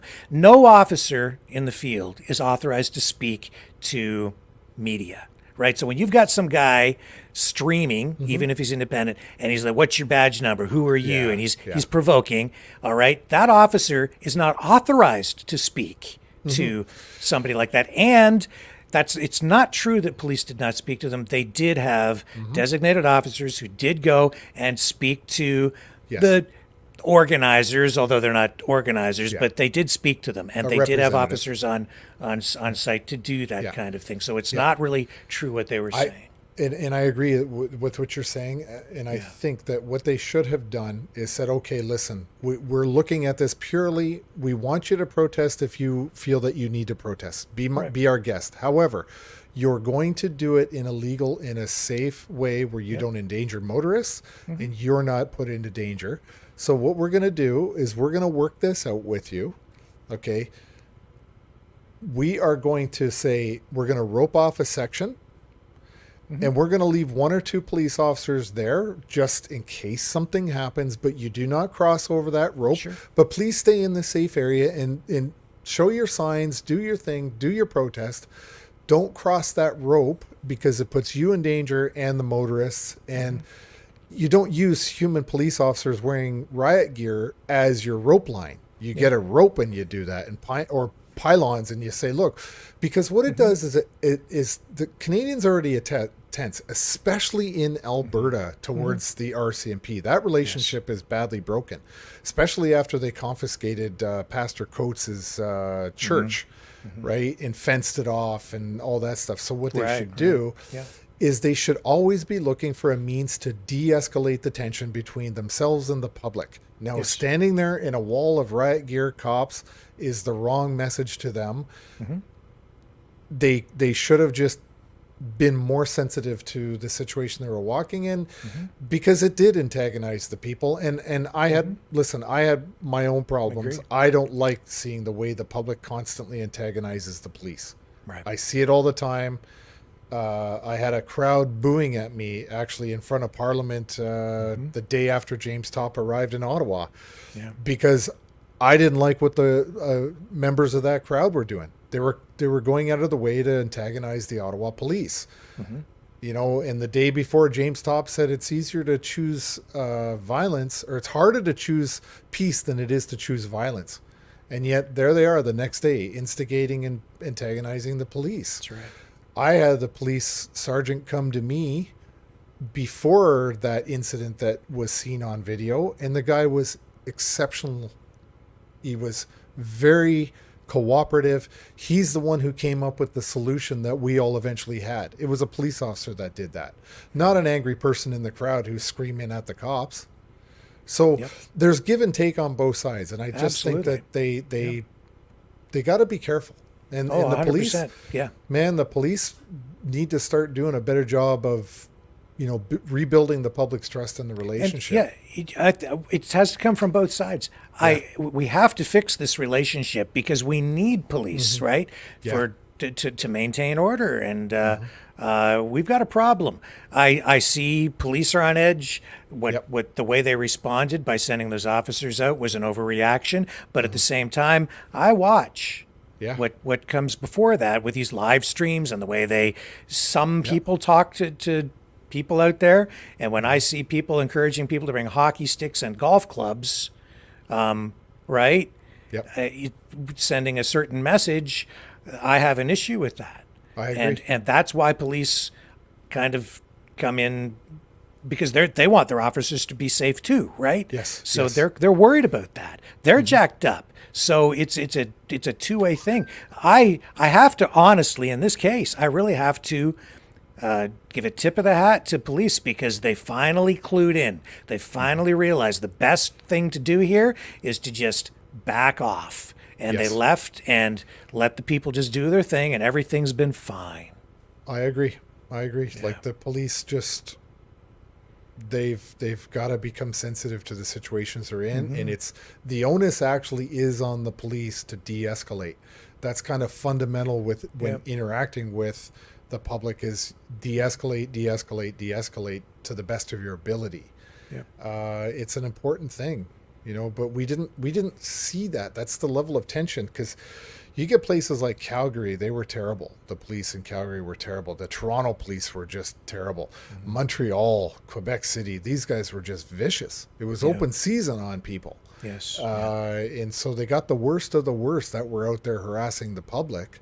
And, that wasn't policing by consent. That was policing by terrorism, where the public was so incensed by the presence of the police. I mean, I know police officers now that are nervous being around police officers. The retired police don't want to be around the police. So the onus has to be on the police to rebuild the relationship. I think the public has a role to play in that. But I think the public is saying to the police, you go first. You go first, and then we'll see where this goes. And if you do, I'll be willing. But until then, I don't trust you. It has to come from police and, by extension, government, because they have the authority. So it has to start there. That's why I've said for a long time here, they have to get back to a community policing approach, right? Because they've gotten away from that. Yeah, it's the Peelian principle. Yes. Where the public is policed by consent. The police are the public, and they give consent to the public to police them.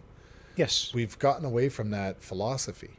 We have indeed. And that's a big part of the problem. So, I really appreciate your perspective on this, and joining us on the program tonight, Tom.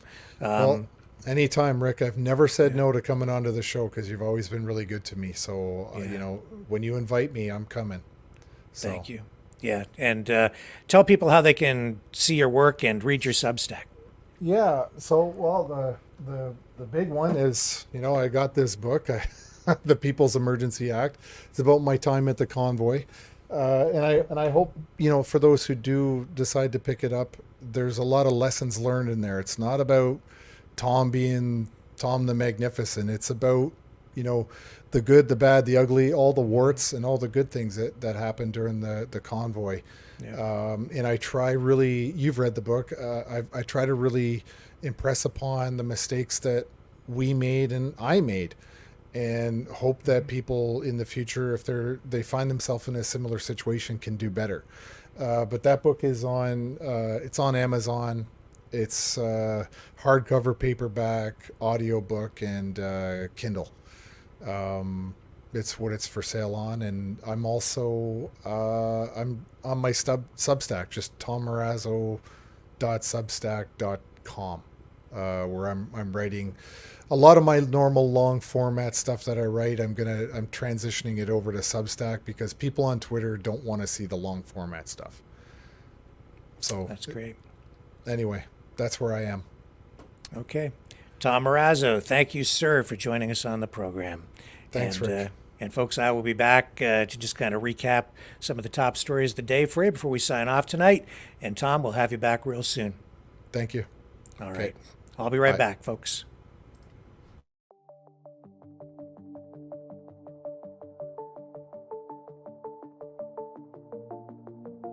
Greetings, brave Mavericks. Our quest for truth continues. We go beyond fake news. Together we expose propaganda. Together we pull others out of rabbit holes. We are maverick thinkers. We are all unique individuals, defenders of individual rights and freedoms, credible, trusted, grounded in reality.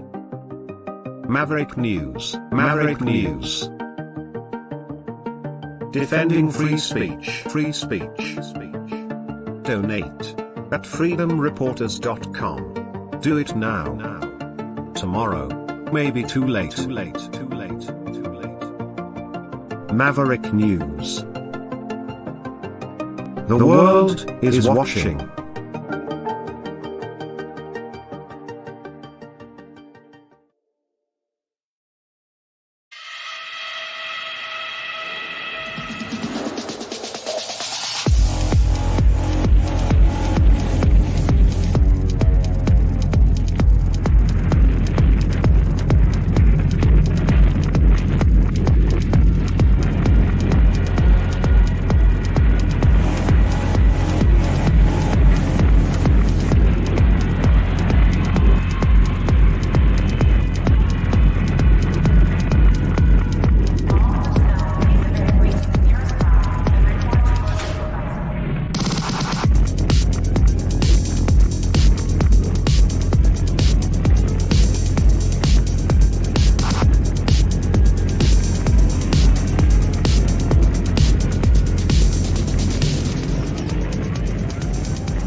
Maverick News.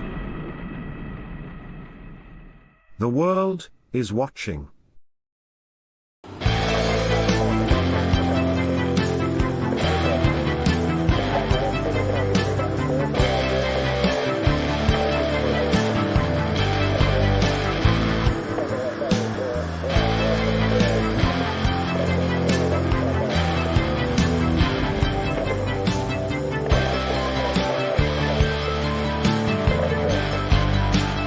Maverick News. Fighting for freedom. Okay, I'm back, and I wanted to, I touched on it earlier, but I did want to talk about this story about the ransomware guy who has been arrested by the FBI. So this is a very interesting story, and it kind of relates even to some stuff going on here in Canada. This is about software called Lockbit, or it's ransomware, really. And so down in the U.S., the FBI has arrested a Russian national. And this guy's name, and I have a picture of him here from the FBI. This one's from the internet. They released a picture of him, but this one's off the net. And I have this. Dmitry Yuryevich Koroshev.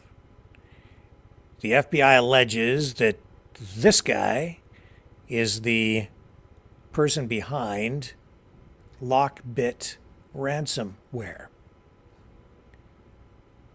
So what is that? It's software that they've been making available, even selling, I guess, to criminals so that they can lock up computer systems and demand a ransom payment in order to free up the system. They've targeted, using this software, government institutions. They have targeted hospitals. So Lockbit is known for its double extortion tactics. It's targeted over 2,500 victims worldwide, allegedly receiving more than $500 million in payments. That's $500 million.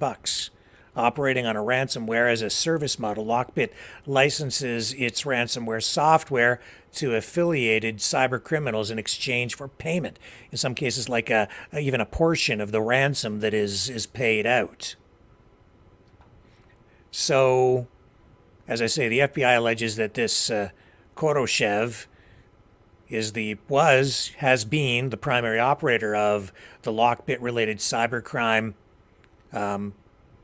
software and went by the name Lockbit Supp, S-U-P-P. That was his name online. And he's been sort of, I guess, the alleged leader of this whole operation. They did have a $10 million reward offered up for this guy.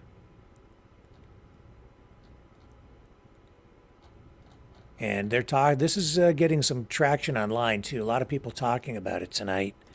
It's kind of a big story. Now here, even locally, the local hospital right here was hit with a ransomware. Actually all the hospitals in this region were hit with a cyber attack. And that's exactly what happened. There was a ransom demanded. The medical records, the scheduling system, the entire computer system affecting patient records was locked up using software. I don't know, it was never really revealed from the authorities what kind of software it was, but exactly this kind of scenario, whether it was Lockbit or not, I don't know in this region of Canada. But all the hospitals around here were affected. This kind of activity is not only affecting people in terms of, or organizations in terms of the kind of payment that they have to pay out, but it's also affecting medical treatment for people. It's a form of terrorism, ultimately. And as we've seen here locally and in other places around the world, in some cases people have been denied medical care because the systems were shut down.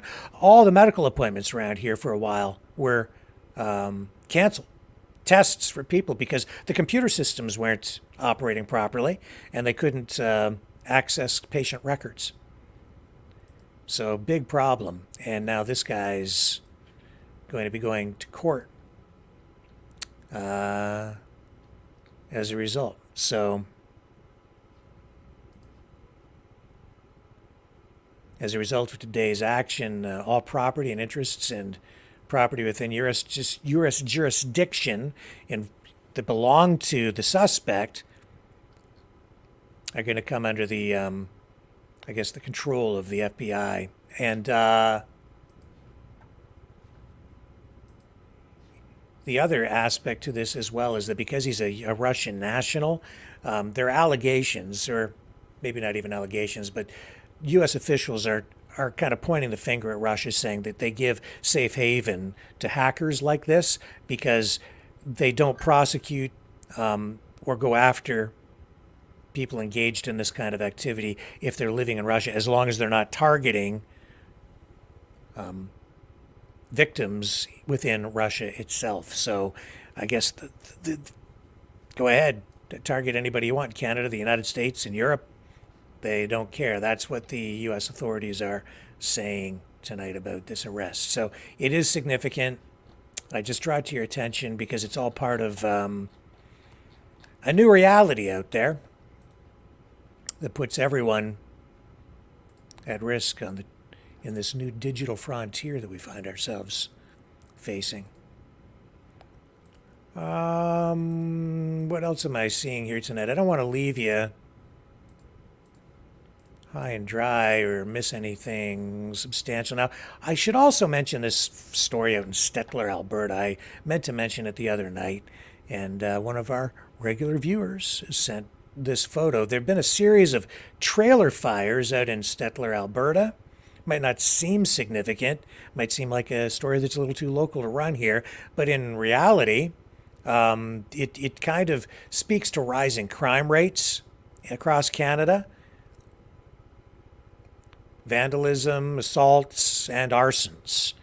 And that appears to be what has resulted in these fires out in Stettler, Alberta, in the Red Deer, Edmonton area. Small town, Stettler, but there was a whole series of fires just like this.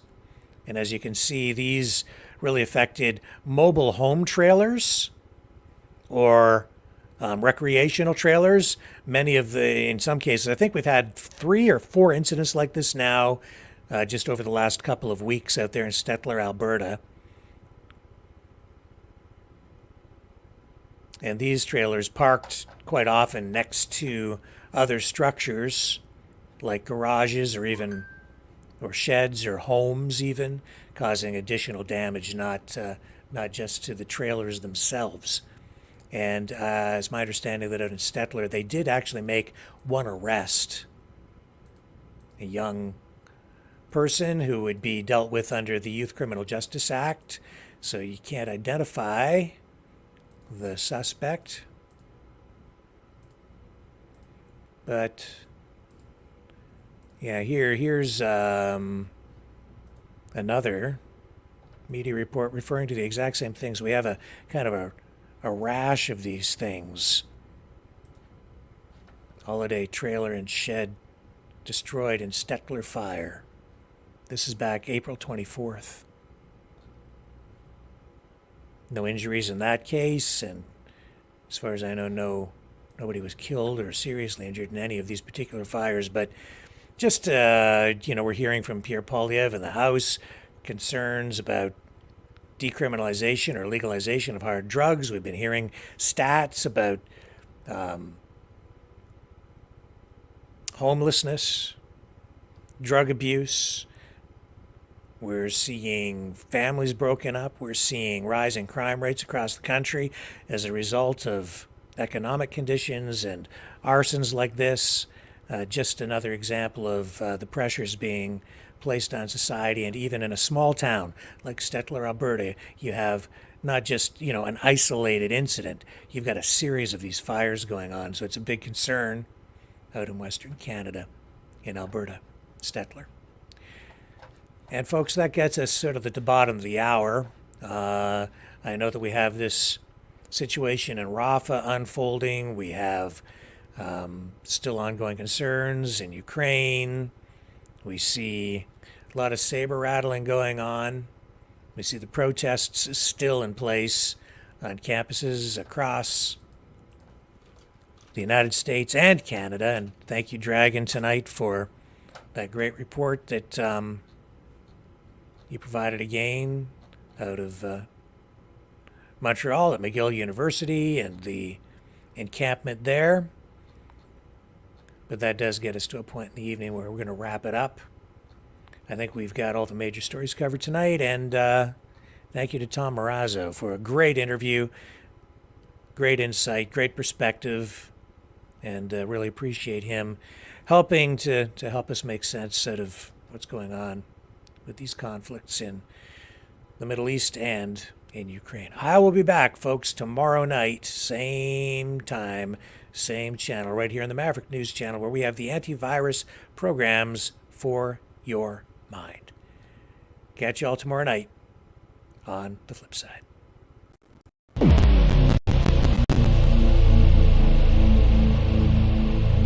This has been a Maverick Multimedia production.